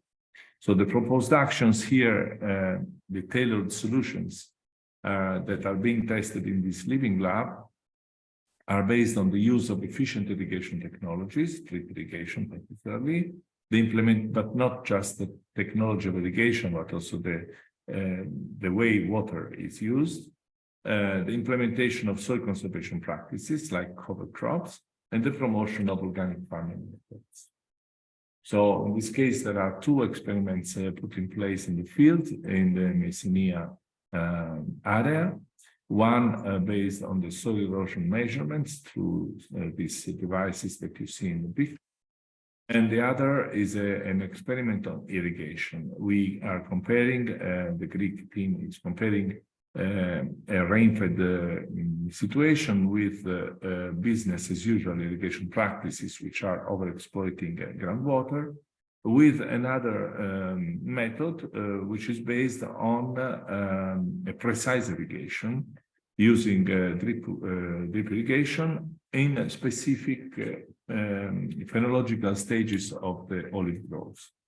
During flowering, during the active vegetative growth in June, and during yield formation, not in other periods. So in this way, we can save a lot of water, and at the same time, the objective is to achieve sustainability, and so that to generate business opportunities.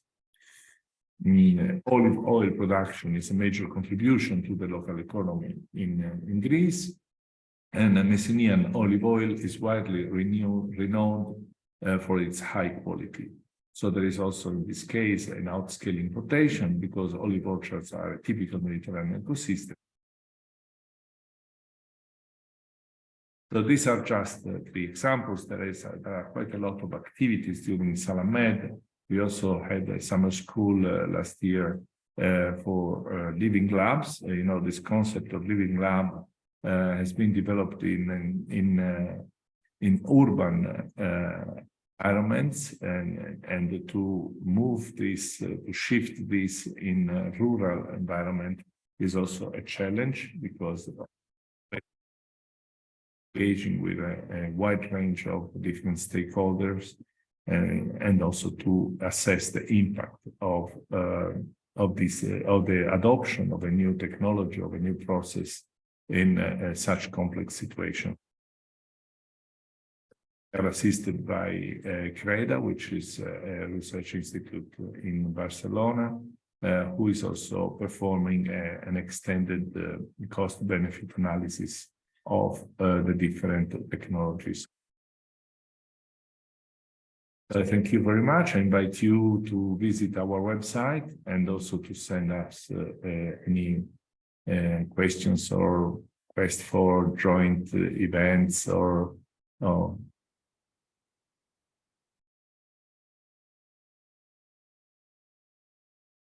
Okay.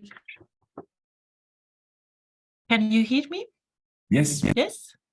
Okay. Thank you very much for your presentation. Pier Paolo, I think it's very interesting the work that you are undertaking on nature-based solutions. Your project has promoted many different technologies, some of them related to nature-based solutions. Please, could you give us an insight of the main challenges to upscale these methodologies to be mainstream and commonly used, because it's not easy for them to be adopted by many? Yes, as I said, the Mediterranean basin is characterized by a mosaic of a diversity of situations. So for sure, there are some technologies that can be scaled out. For instance, the microbial solutions can be adopted for any kind of crop, particularly herbaceous crops. And so this is something that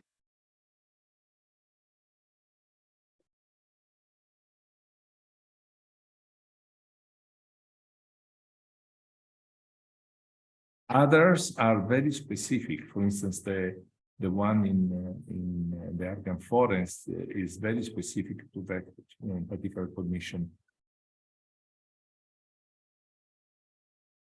Tailored solutions are not of great interest for the big companies producing. So that's why this kind of project aims to generate living labs, which ideally should continue beyond the duration of the project to also generate their own technologies. Also, the microbial solutions require the collection of local strains, local materials implemented. So that's why we are trying to couple the technology and the living lab process, so that we increase the capacity of local stakeholders to do their own, to scale up their own technologies, and not just to adopt technologies that are being used in other places.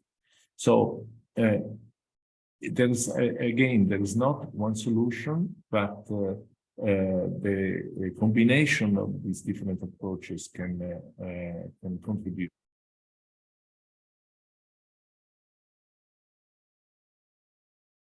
Other technologies, for instance, in the silvopastoral systems, testing the GPS,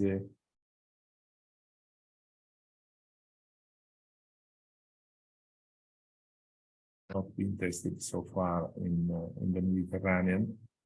They are promising, and the project will provide some outcomes on this. But the most important is that the living labs, the ground proof of the validity of. Again, it's not just the technology, but it's the process through which the technology is adopted that is more important. Okay, many thanks. It's very interesting to know also this capacity of finding the right solution for the right place. I would like to ask my colleagues of the antenna if we have the time, so maybe we could see the video for PROSIM. Maybe you can, yes, share it from your side. Thank you. Sure. I don't know if Luna wants to introduce the video, or should I just launch it? Well, I think it's good to launch it, as Luna, she will also explain in the video. She will appear there.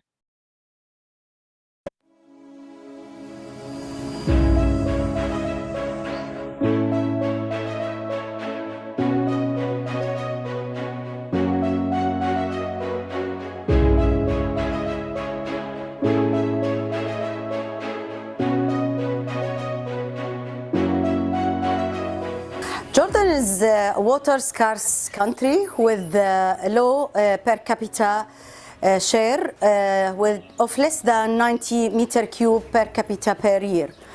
So to bridge the gap between water resources, supply and demand, Jordan utilizes non-conventional water resources such as wastewater, grey water and saline water in irrigation. Our PROSIM project is funded by the ENI CBC MED program and came to promote sustainable irrigation management and the use of non-conventional water resources in Jordan and in the Mediterranean countries.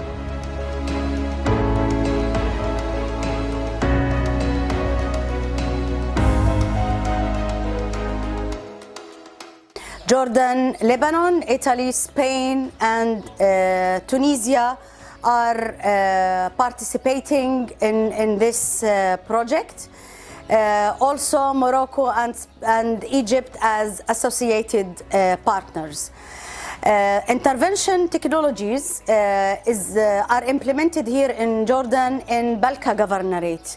Covering more than 100 farmers as beneficiaries and tackling more than 50 hectares of irrigated area. Interventions included the use of certain irrigation systems like drip and subsurface to modify the water irrigation efficiency. Also to focus on the quality of the water, filtration system was introduced to selected beneficiaries to improve the quality of the irrigation water. The project also will support many farmers with 3 types of desalination systems: reverse osmosis, nanofiltration, and capacitive deionization. Some of those desalination systems will be coupled with a water mixing system, like working in terms of decision support system using the Internet of Things. I would like to thank the ENI CBC MED program for funding this project. I would like to thank the lead applicant, ECO, Italy, and to thank all our partners. احنا من خلال مشروع بروزيم تم اختيار الفئة المستهدفة اللي هم المزارعين وصغار المزارعين بالمنطقة، منطقة وادي الأردن اللي شملها المشروع اللي هي منطقة محافظة البلقاء. تم اختيار صغار المزارعين لتنفيذ تقنيات حديثة للري، استخدام المجسات للرطوبة لتحديد وحساب كميات الري لاحتياجات النباتية. This is a nanofiltration desalination unit site, one of 2 sites for plot 3. We selected this site because of in this area we have a water problem, water quality problem of high nitrate and high, some salinity and some calcium carbonate problems. And after this, the farmers will be able to use this water for irrigating their fields. صار ما بيننا وما بين المركز الوطني تعاون على أساس إنه مش تعاون مشترك بتقنيات حديثة للمزارعين، من أساليب ري حديثة، من سمادات، من مضخات، من أنابيب ري، حتى إنه المزارع يلحظ الإشي هذا ويكون على علم ودراية في التقنيات الحديثة من خلال الري. شكرا إدارة مشروع بروزيم، شكرا الاتحاد الأوروبي الجهة المانحة، شكرا لإدارة المركز الوطني الممثلة في مديرها العام وجميع العاملين الذين عملوا على إنجاح هذا المشروع، مشروع محطة التحلية التي قامت على بيري العائد لسليمان وركب.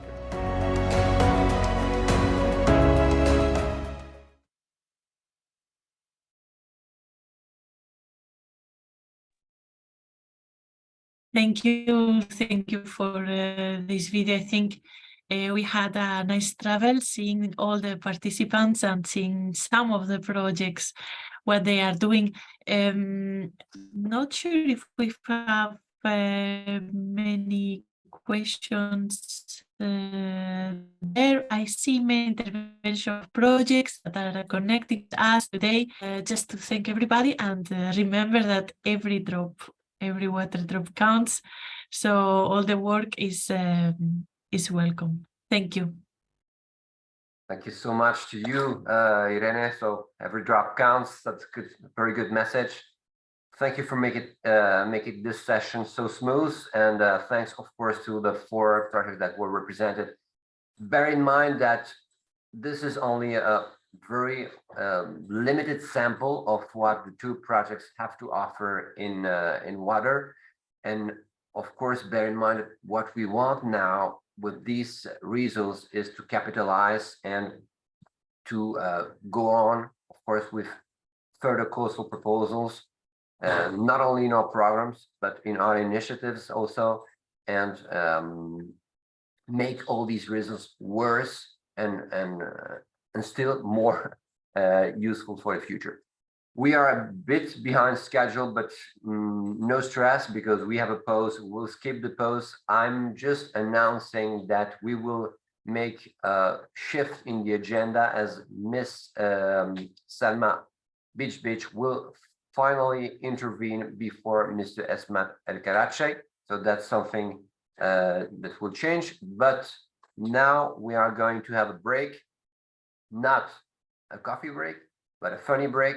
And I will give the floor to my colleague and program officer of the branch office, Mr. Alejandro Lafarga. Thanks, Vincent.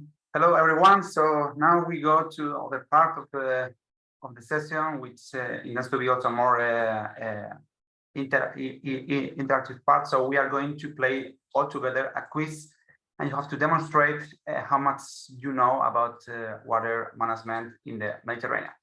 So we will play the quiz through Kahoot, which you might know it or not. I will quickly explain what it's about. So I think that you all see my screen now. Yeah.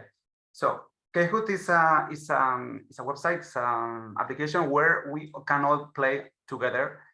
And so there will be 8 questions, and you can all play with your mobile phone or with a computer. So you just have to go to kahoot.it and just type the numbers that you see on the screen, 219405, or either you can also use the QR code, which is here. Some quick notes. I will also just put the volume. So please enter with your real name, okay? If possible, include also your country, because I mean it will be funnier to see who are the people from. Also, you can play also with your PC. So if you don't have your mobile phone with you, just use the PC, but it's better to play with a cell phone. And the news is that the 3 top ones will win a prize. We'll send them a prize, and the prize is going to be the official kit of products of the ENI CBC MED and the new Interreg Next MED program, which is composed with this notebook, this water bottle, which of course water must be here. We also will send this thermometer that will serve you to know if your room or your office is in the right temperature, so we can all become more energy efficient. And also, well, a pen, a pencil, and the official T-shirt of the program. So please, if you have time, please use your real name and your country. And then also be aware that the time counts. So it means that the faster you answer, the more points you get. So try to be quick, because in case that you are in a row with other players, the one that answer first will be first. So let's see how many we are. We have like 31 players. So let's wait a bit more. We can have room up to 100 players. But let's give still a couple of minutes. And the questions, they are about water management. They are not very obvious, but not either very technical. Although we know that many of you are experts in the field, so we wanted to have a balance, but we didn't want either to put like a very technical question, because you know more than us about these topics. Alejandro, Yeah? some partners cannot point to the QR code. Can you share also a link in the chat? I will. Now it's like you can see it in the screen. It's bigger. It might help. You see now in the screen a bigger QR code. This is not something that I can try. So I will just stop sharing my screen a very quick moment, just to make sure that we do it in the best way. I'll be back. Hold on, compare this, optimize. Yeah, so it's optimized. The QR code, I'm not sure that I can, yeah, well, so now the QR code is not high quality. You should be able to scan it with your cell phone, but if not, just go to your web browser and type kahoot.it and type this numbers. We are 43, players 44.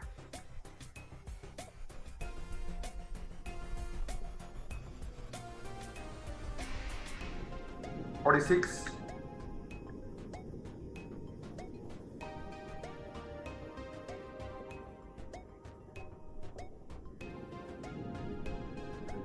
Sorry, no, sorry.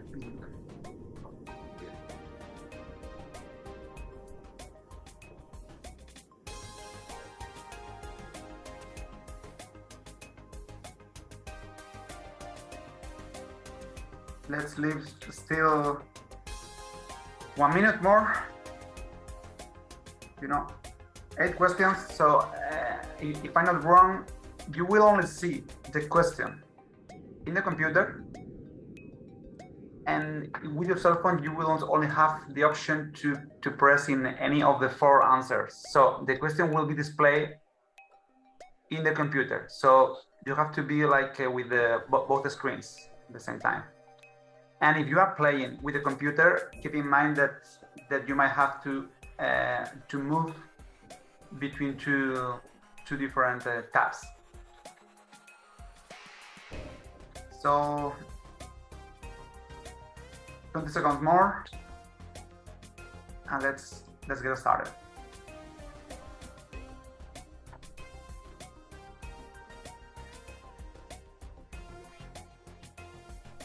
$50 players, 49.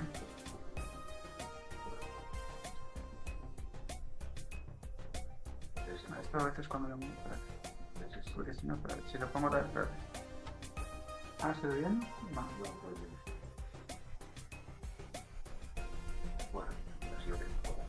Yeah. Well, so we're going to get started. We are 50 something playing. So if anyone still has to join, now it's like you all are joining at the very last minute. Come on. 5, 4, 3, 2, 1, and 0. So let's get started. 8 questions. Good luck to everyone. First one. 20 seconds for every question. 20 seconds to answer. So, how many people across the world are affected by water scarcity? For 1 billion, 40% of the population, 300 million, or 66%. 3, 2, come on, 1, 0. So answers are quite balanced, but the good one is 40%. So according to the World Bank, water scarcity affects that to more than 40% of the global population, which is also 1/4 of the world's GDP. And so take into account that among all disasters, all deaths in the world provoked by the disasters, 70% of these deaths are caused by water-related disasters. So only 18 people answer correctly the first question. Let's go to the next one. And now we can see the ranking. And we have our first leader is John Van Schappe, which not only he answered well, but he answered quickly. Let's go, next one.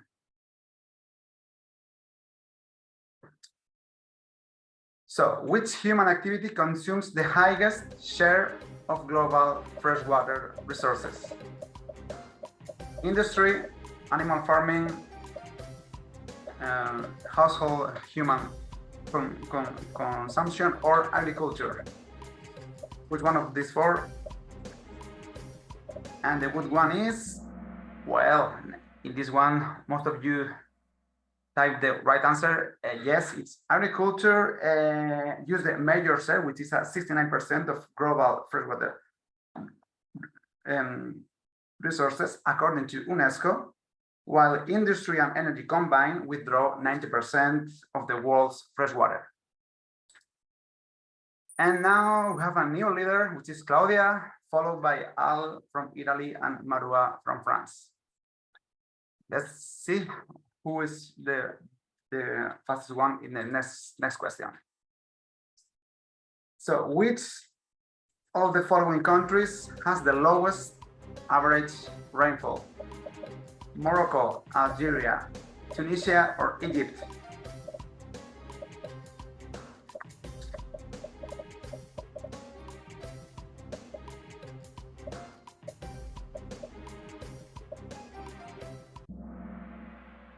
The right answer was Egypt, which is the one to which most people answered. So according to the World Bank data and the most recent values, Egypt has an average precipitation in depth of only 18 millimeters per year.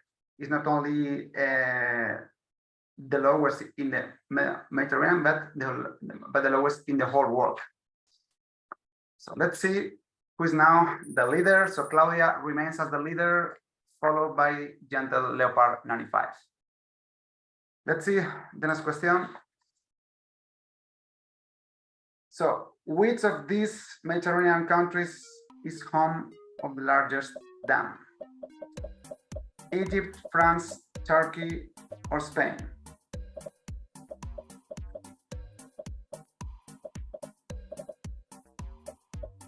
We mean of the largest dam in the Mediterranean, just to be sure.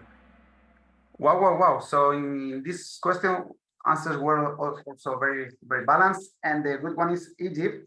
So the Aswan Dam in Egypt is the biggest dam of the Nile River and the 6th biggest dam in the world in terms of reservoir size.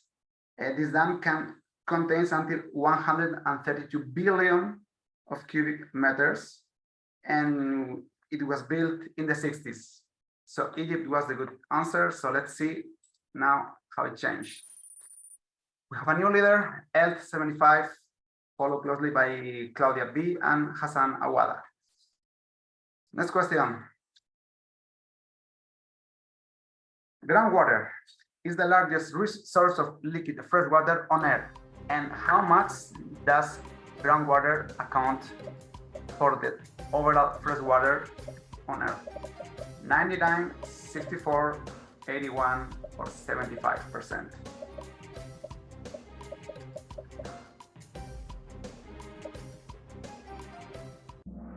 Whoa, only 3 people gave the right answer.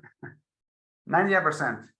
Based on the United Nations World Water Development Report of 2022, groundwater accounts for approximately 99% of all liquid fresh water on Earth. And that's why the UN has been issuing several reports for a more efficient use of this resource. Only 3 people gave their good answer, and so some changes might happen. And yes, we have a new leader, Elena from Italy. Let's go. Next one. Next question. Only 3 questions. 6 questions. So, in order to feed the world's population in 2050, it is estimated that agricultural production should increase by 33%, 20%, 100%, or 50%.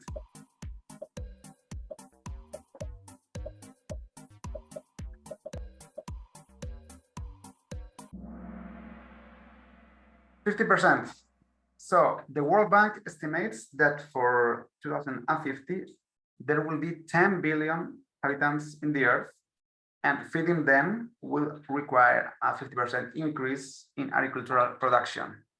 So 23 people gave the right answer, and let's see if there are changes. So Elena remains the leader, followed by Claudia and Giamuro. It seems that all of them might be Italian by the names. Let's see. So let's go with the 7th question. So which of these rivers discharges more water into the Mediterranean Sea?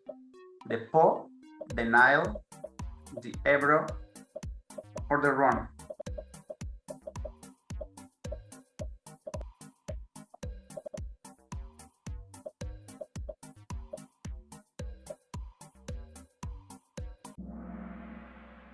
Well, most of you thought that it was the Nile, but actually it's the Rhone. According to Grid Arena, which is an NGO and United Nations and environment program partner, the Rhone River discharges an average of 1,710 cubic meters per second of fresh water in the Mediterranean. Long ago, it used to be the Nile River, the one that discharges the most, but after the construction of the aforementioned dam, now is the Rhone, the one with a highest discharge flow. Only 9 people gave the good answer, and it means that we have a new leader, Claudia B, who becomes the leader right before the last question that will decide who are the winners. So good luck to everyone, and let's see. The average water extraction per capita in OECD countries is almost 200 meter cubics per year, 500 cubic meters per year, 700 on 1,000 cubic meters per year.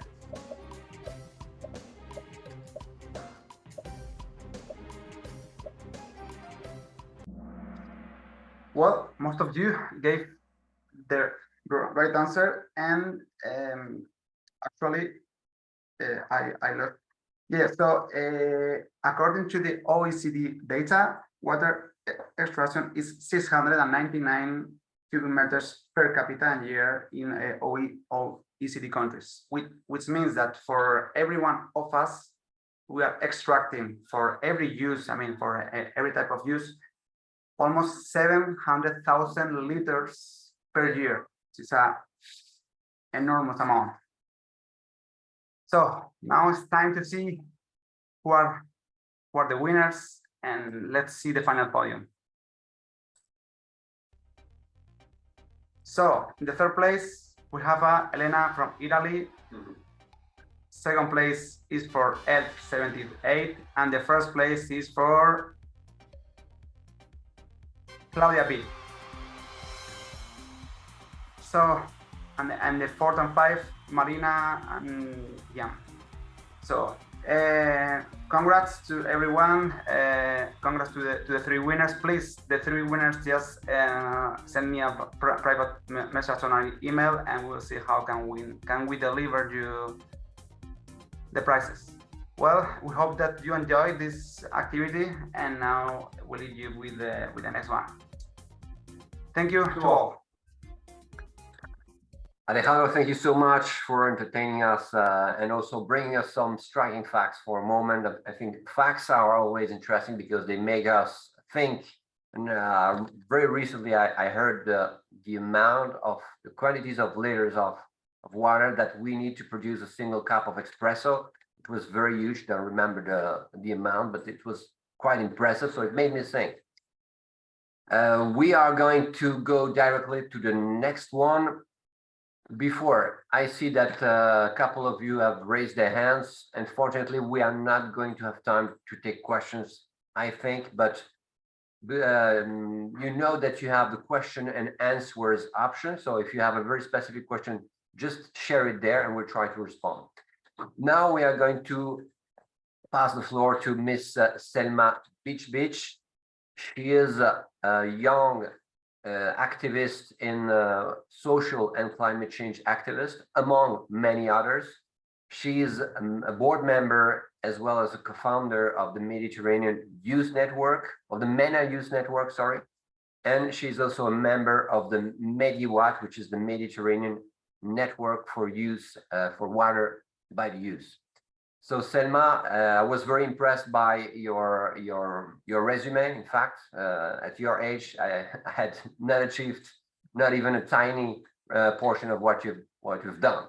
This is very important for us to have the views not only of the experts and of the project, but also to have the view of the young people, because we know that if we don't have you on board, the next generation on board, of course, whatever we do will worth nothing. So please, Selma. Thank you so much. I really do appreciate you for giving me the floor. To be honest, I'm thrilled to be given the opportunity to speak about the Global Water Action and Sanitation Agenda. It's in fact one of my favorite topics, so thank you so much for that. Now, basically, just a quick note, I'm not only speaking on behalf of myself, but it's actually on behalf of all youth, maybe from my region, the MENA region, let's just say the world, because water is something that concerns the entire world, and it's not only for a certain region and the other no. Now, basically, we know that the achievement of SDG 6 is crucial to ensure access to clean water and adequate sanitation for everyone, which I consider a human right, you know, and I would say a basic human right that people are not supposed to ask for it or to ask for a clean water because that's our right from the beginning. So let's say our practices are not well studied, which is the reason why we don't know that we're contributing to this, and we need to kind of limit that. And that's actually, again, something that we need to address it to the decision makers and governments who are not sticking to their commitments. Now, first and foremost, it is essential to acknowledge that the global south in general, the Mediterranean, the world is impressively affected by the lack of access to clean water and adequate sanitation, causing more frequent and severe droughts, floods, and other extreme weather events, which actually even my country, Algeria, has been also facing recently. Last summer, we had droughts and wildfires, and that's just led to having change in our seasons, and people did not ask questions, which is also actually concerning. If people are not curious to know what is leading this to happen and how can we fight it, we don't have this curiosity. We do not have this, I would say, motivation to take actions and face it, and not just like keep saying, oh, it's all natural, because it's not. So to address these challenges, it is crucial that we prioritize sustainable and equitable solutions that take into account the unique circumstances and needs of the communities that we want to study and we want to address and tackle these issues on in both the Mediterranean, which as I haven't been insisting just recently in the strategic approach of to International Chemicals Management Conference, SAICM IP 4.1, where I have been in fact nominated by UNEP to represent my country, the only, I would say, North African country that was represented, and for the very first time, because as you guys have maybe noticed, Algeria is not presented in so many, I would say, events, in so many engagements. Even though we are talking about Algeria, a very distinct, like a North African country that has a very distinguished location. So not having Algeria as a country so involved and engaged, at least in the Mediterranean, like in Mediterranean programs, is also like not a question mark, but actually that's a struggle, not for the country itself, but for its youth, because we want to see youth more involved. We're already seeing, as Mr. Allen, he actually brought this up, and I was so impressed and happy that he did. We are seeing some great improvements in the I would say in the country, especially when it comes to innovative startups that takes water seriously as a resource, and same for agriculture as well, which also which is also another reason why I want to address the amazing projects that I have seen, and that's all about sustainability and equitability, which is exactly what we're looking for. Now, investments in water infrastructure and technology must be priority. This includes improving access to and management of groundwater resources, promoting rainwater harvesting, and investing in affordable, sustainable sanitation technologies that can be locally produced, maintained, and operated, which actually can happen, especially in our region. It's like the best place where we can implement this and turn it into real actions. Not only about the talking and drafting all the time and bringing this up, but we truly want to see this on the ground. We can't just like keep saying it. I would say community-led water management initiatives that involve local communities and decision-making processes must be prioritized to ensure sustainability and ownership. Furthermore, gender equality. This is a very, very important point that I want to address, which is now I do consider gender equality as a must, and it should be like on the forefront of any solution towards achieving SDG 6. Women and children are most to be affected by lack access to clean water and adequate sanitation. Now, because we see them often bear the burden of collecting water, limiting their opportunities for education and economic empowerment, as we see in the rural areas, which is actually something that is absolutely ignored and overlooked so many times.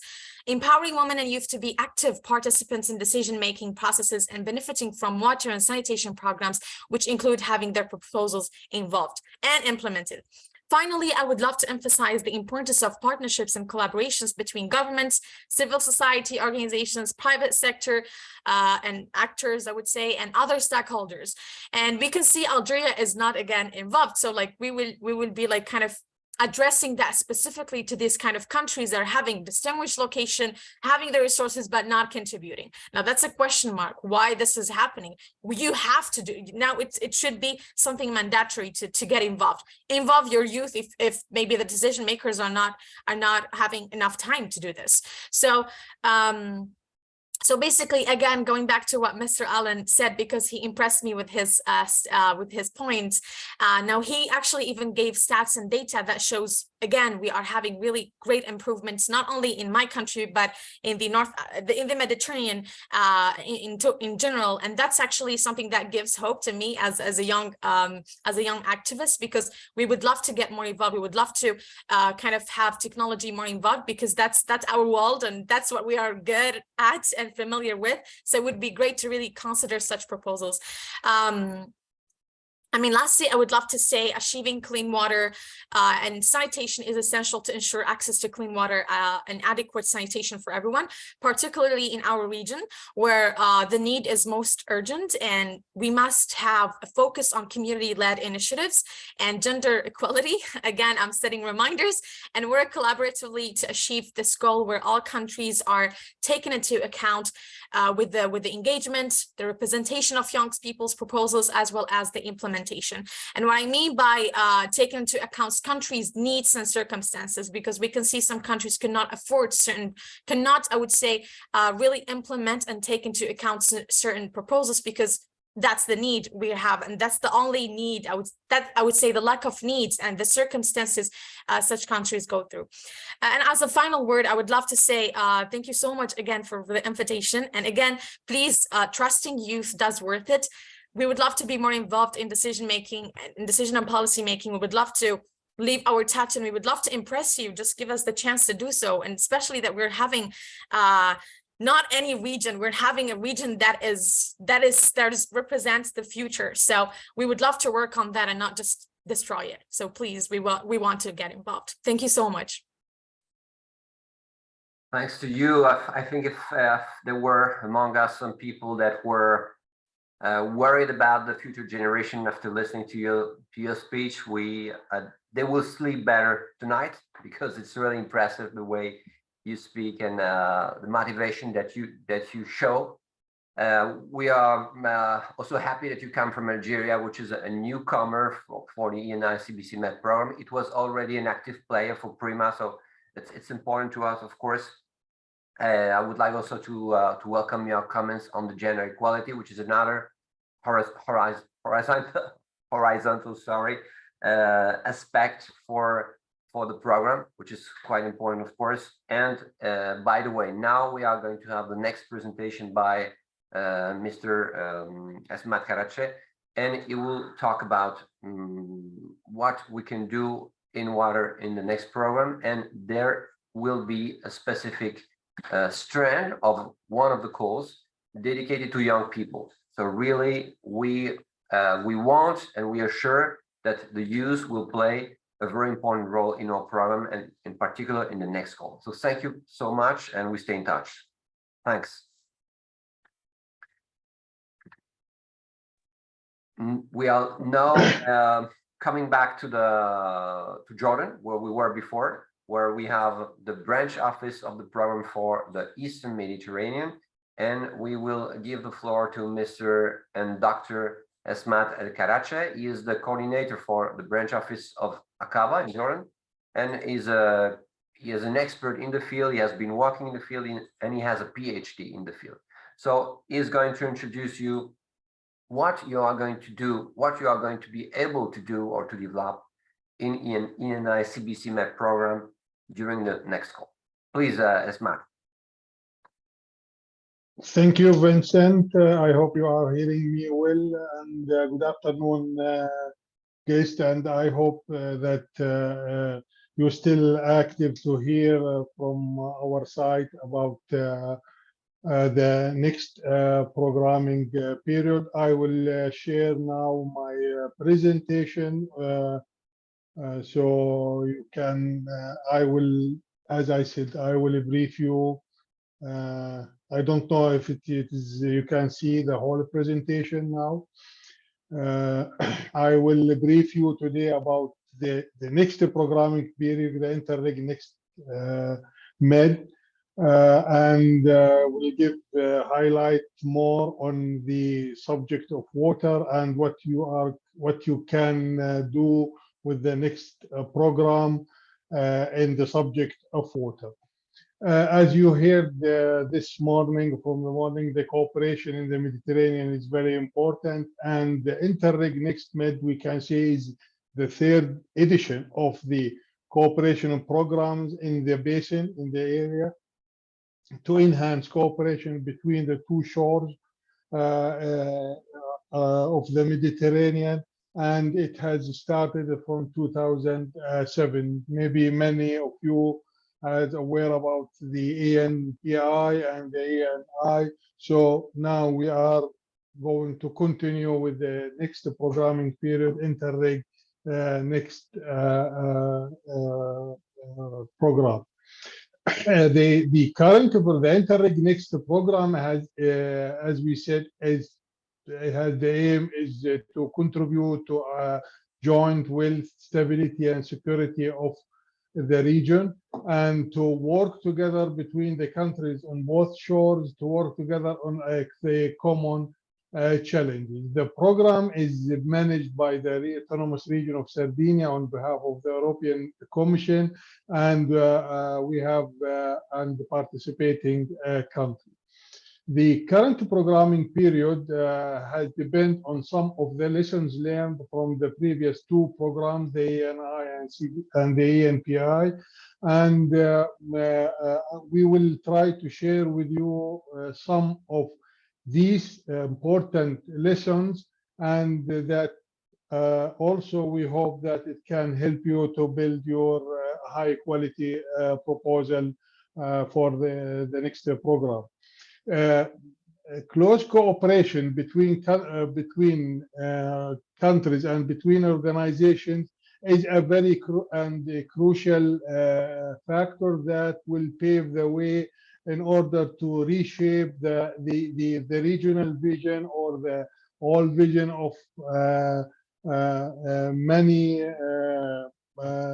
issues, and to turn more for the sustainable development. So it is very important that when you design your project proposal to think very important in the cooperation and to join forces between the countries and organizations and try to unlock for the innovative regional solutions. So this is very important issue.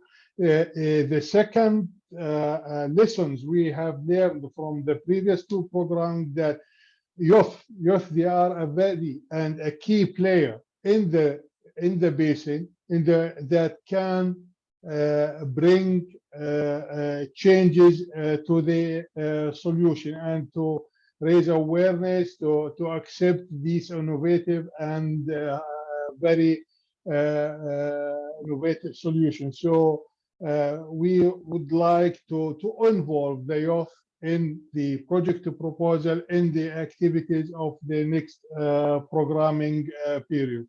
Or moreover, we must think in an integrated way and in balance. So previously we were thinking of WIF and water, energy, and food nexus. Now, after the experience, there is an emergence that ecosystem is also as a very important factor, as it should be involved in your design of your project proposal. And the last point that we would like to share is that in order to make or to deliver the best practices and the knowledge to a wider people and to make it very acceptable to the people, piloting approach, working together and showing the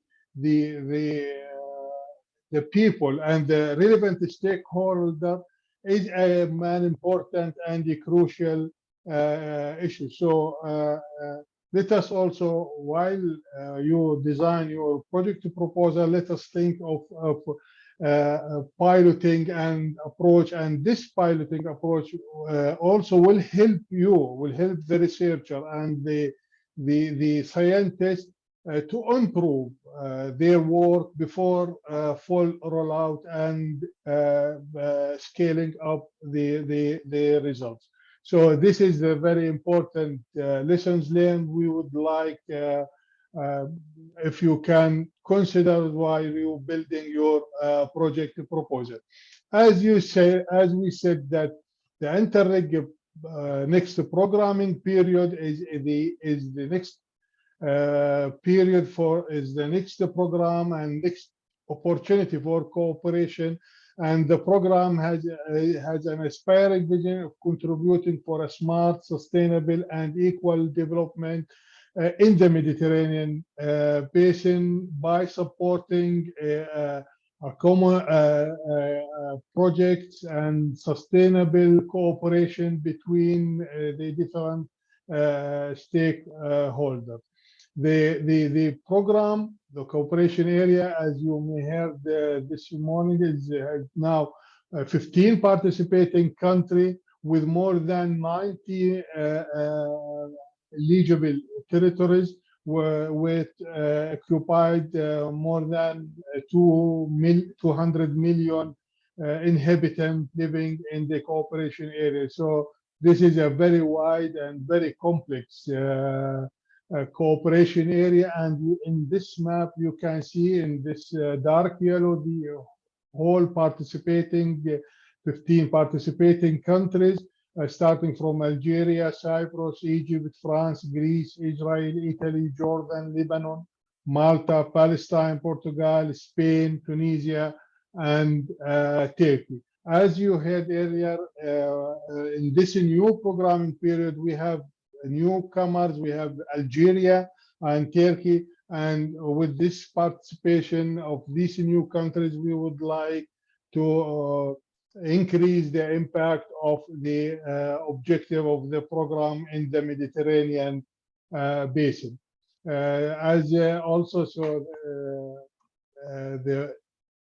Just as a very brief about the location or the budget of the program, the total EU contribution is around 253.3 million euros, with the 10% as a contribution or provided at the project level. So this give us as a total is 281.5 million euros as the total budget of this project. With about 230 million euros is the EU contribution at the project level. So this is the total, a huge amount of money, good opportunity to enhance cooperation between the participating country in the Mediterranean basin. The program in general has 4 priorities, and starting from more competitive and smarter Mediterranean, greener and low carbon transition towards zero carbon, with a more social inclusion in the Mediterranean. And we have also to better cooperation governance. Water, which is our subject today, has received a very good amount with about 24 million euros, 10% of the budget, under a greener Mediterranean. So access to water and sustainable water management subject will receive a very high amount and high allocation of budget, but we can see that this is not the case. we have also not the case. We will have we must think of the interrelation between the different thematic objective of the water and that can benefit from other sectors like tourism, like social inclusion and skill improvement, the skills and participation of women. So all these factors can also involve the water in their thematic objectives. So the cross-cutting issue of water with the other thematic objectives can also benefit it, and you can benefit it to improve the water from the program. During the preparation of the program, the document has identified some needs and challenges that we would like to share with you. That area need water management at all the water cycling, not at some specific points. So water cycle is a very important issue at all the water management is very important. From the supply side, we know that there is uneven distribution in the water resources, increase in the population, insufficient distribution, as well as poor wastewater management. We must think of wastewater as a very crucial resources and should not be ignored. So many countries start to think of wastewater as a very important share in their water budget. From the demand side, we all aware that the double demand, we have a population increase, and there is also a change in the activities. There are activities, water intensive activities such as tourism and industry that also start to consume more water. So there is a more need on water for the efficient use of water.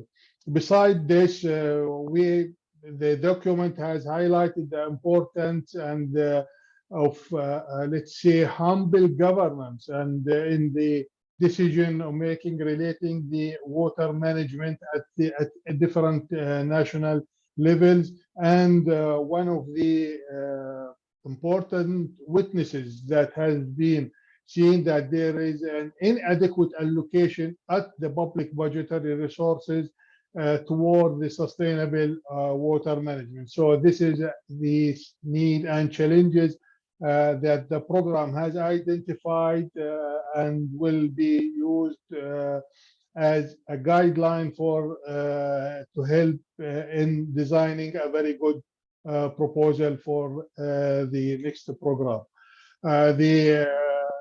The program is looking to support, because it has a special nature, to support some transitional cooperation actions like increase awareness, building cooperation and networking, utilization of research outcome. Also, it will work to help the uptake of all the new technologies, and also to show and piloting, as we said, and proof of the concept approach. We need to show these new technologies in order to increase the absorption and uptake of such technologies in our behaviors, as well as at the policy level, at the national level in each country. It's very important to say that all the projects will focus on environmental action in order to check that it will generate a positive environmental actives. There will be no negative environmental actives from the activities to be implemented.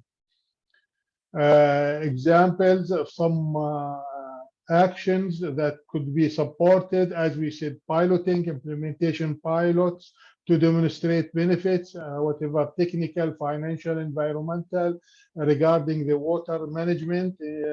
Also will act any action that will enhance to build or to establish a transnational platform in order to exchange the knowledge, to technology transfer, and to exchange the experience between the different organizations, between the all participating countries in the program, as well as for any initiative and all these initiatives that will help in awareness and capacity building of all relevant stakeholders and organizations. Moreover, is also it's important the integration and adaptation, and to use the results of your projects or proposals or actions in improving the provisions and the standards, the national standards in each of the participating country in the project, and also for the whole participating country in the program. We expect that from that this funding action will in water will will involve all the relevant stakeholders from agriculture, sustainable tourism, industry, urban planning, water efficiency at house level and at community level, water provisions and policies, research and education, biodiversity, and ecosystem protection and conservation. So all these sectors could be benefited from this action.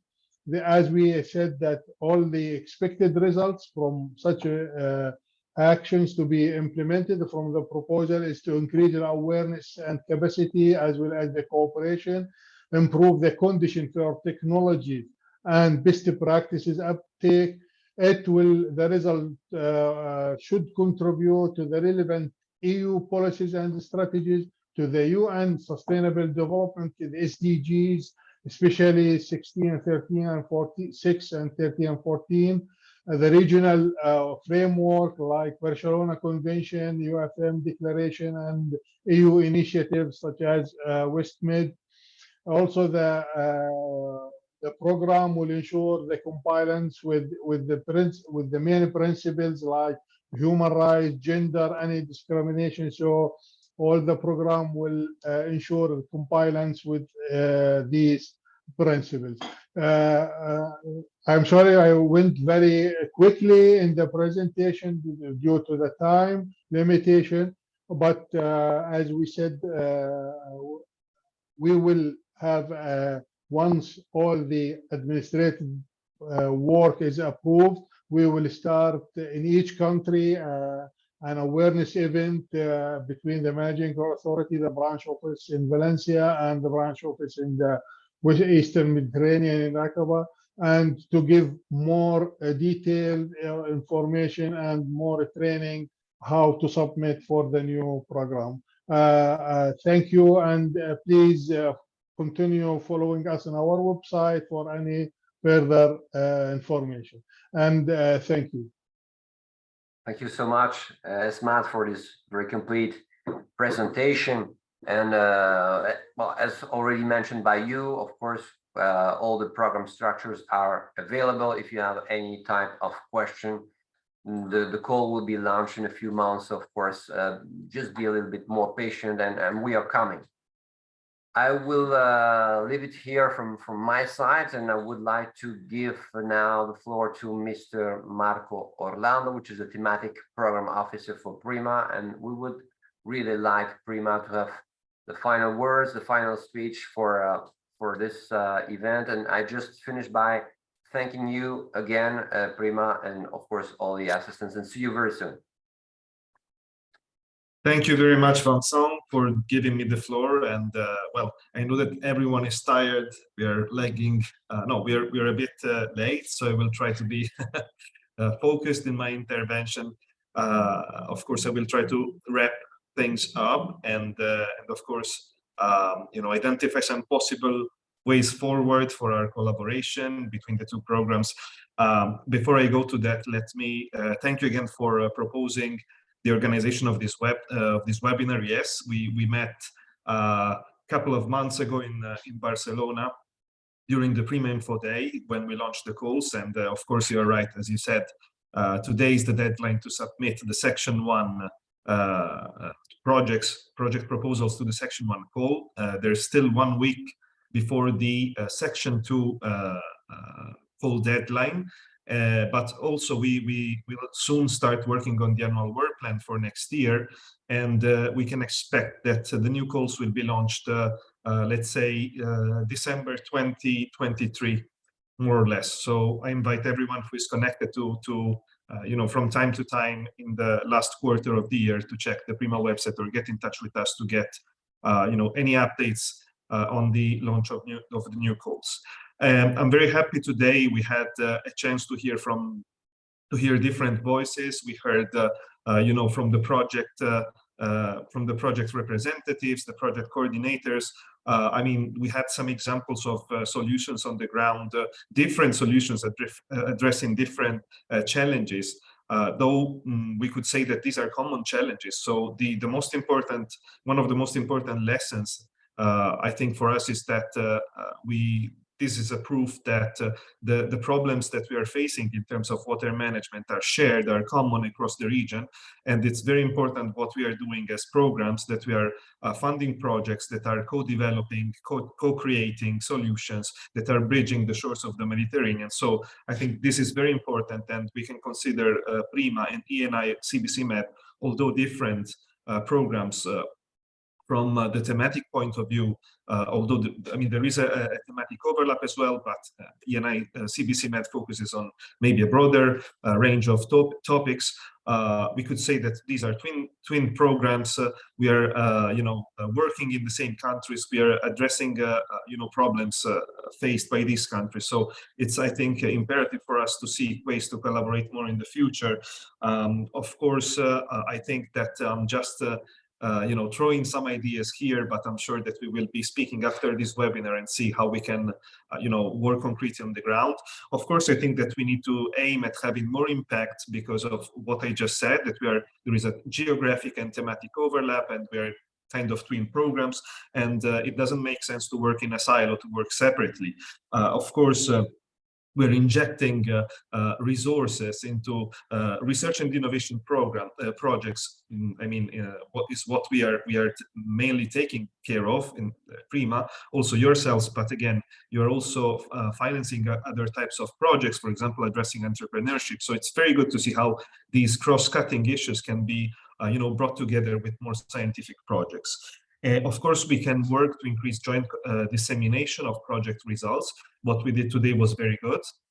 And I think we can repeat this exercise, maybe with a bigger event, as we discussed in the past. I think we should facilitate networking among projects because that would prove very useful. I've seen that many project participants in projects that you have financed, of course, participate also in PRIMA projects. So I think we are bringing together the community of practice, and we should enable companies, research centers, civil society organizations which participate or do not participate yet in our projects to come together. And I think there are tools to do it. This, I think, is very good. I think it's very important to capitalize on previously funded projects, either PRIMA projects or ENI CBC MED projects that can build on the results of these projects by inviting them to participate in the future calls. And of course, we will be happy to help you with the dissemination of the upcoming call that Esmat just presented. And of course, once the PRIMA calls will be ready later on this year, we hope that you can help as well in the same way. So I think it's very good if we can share information on the next funding opportunities with our projects, so that there can be this kind of cross-fertilization, we could say, and so that they can apply for funding in the future.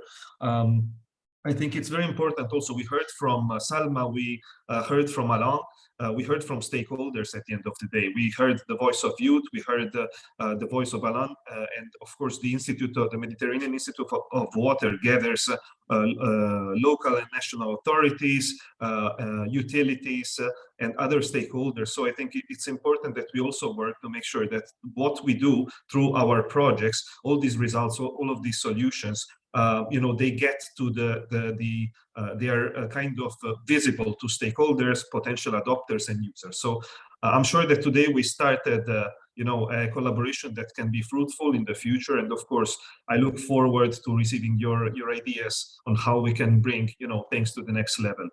So again, thank you very much, everyone. ENI CBC MED, the coordinators and the partners from the projects, the other speakers today, and most importantly, everyone who participated, from their offices from home across around the Mediterranean, because you had the patience to stay with us until 1 p.m. for 3 hours straight. So thanks again, and hopefully we'll see you next time soon for another web. Thanks. Goodbye, everyone. See you soon. Bye-bye. Bye. Bye-bye. Thank you, everyone. See you soon. Thank you for the game. It was nice. I think that was difficult. I saw then the responses and many were difficult, but you are experts, so we had to do it difficult. Yeah. Thanks for joining us.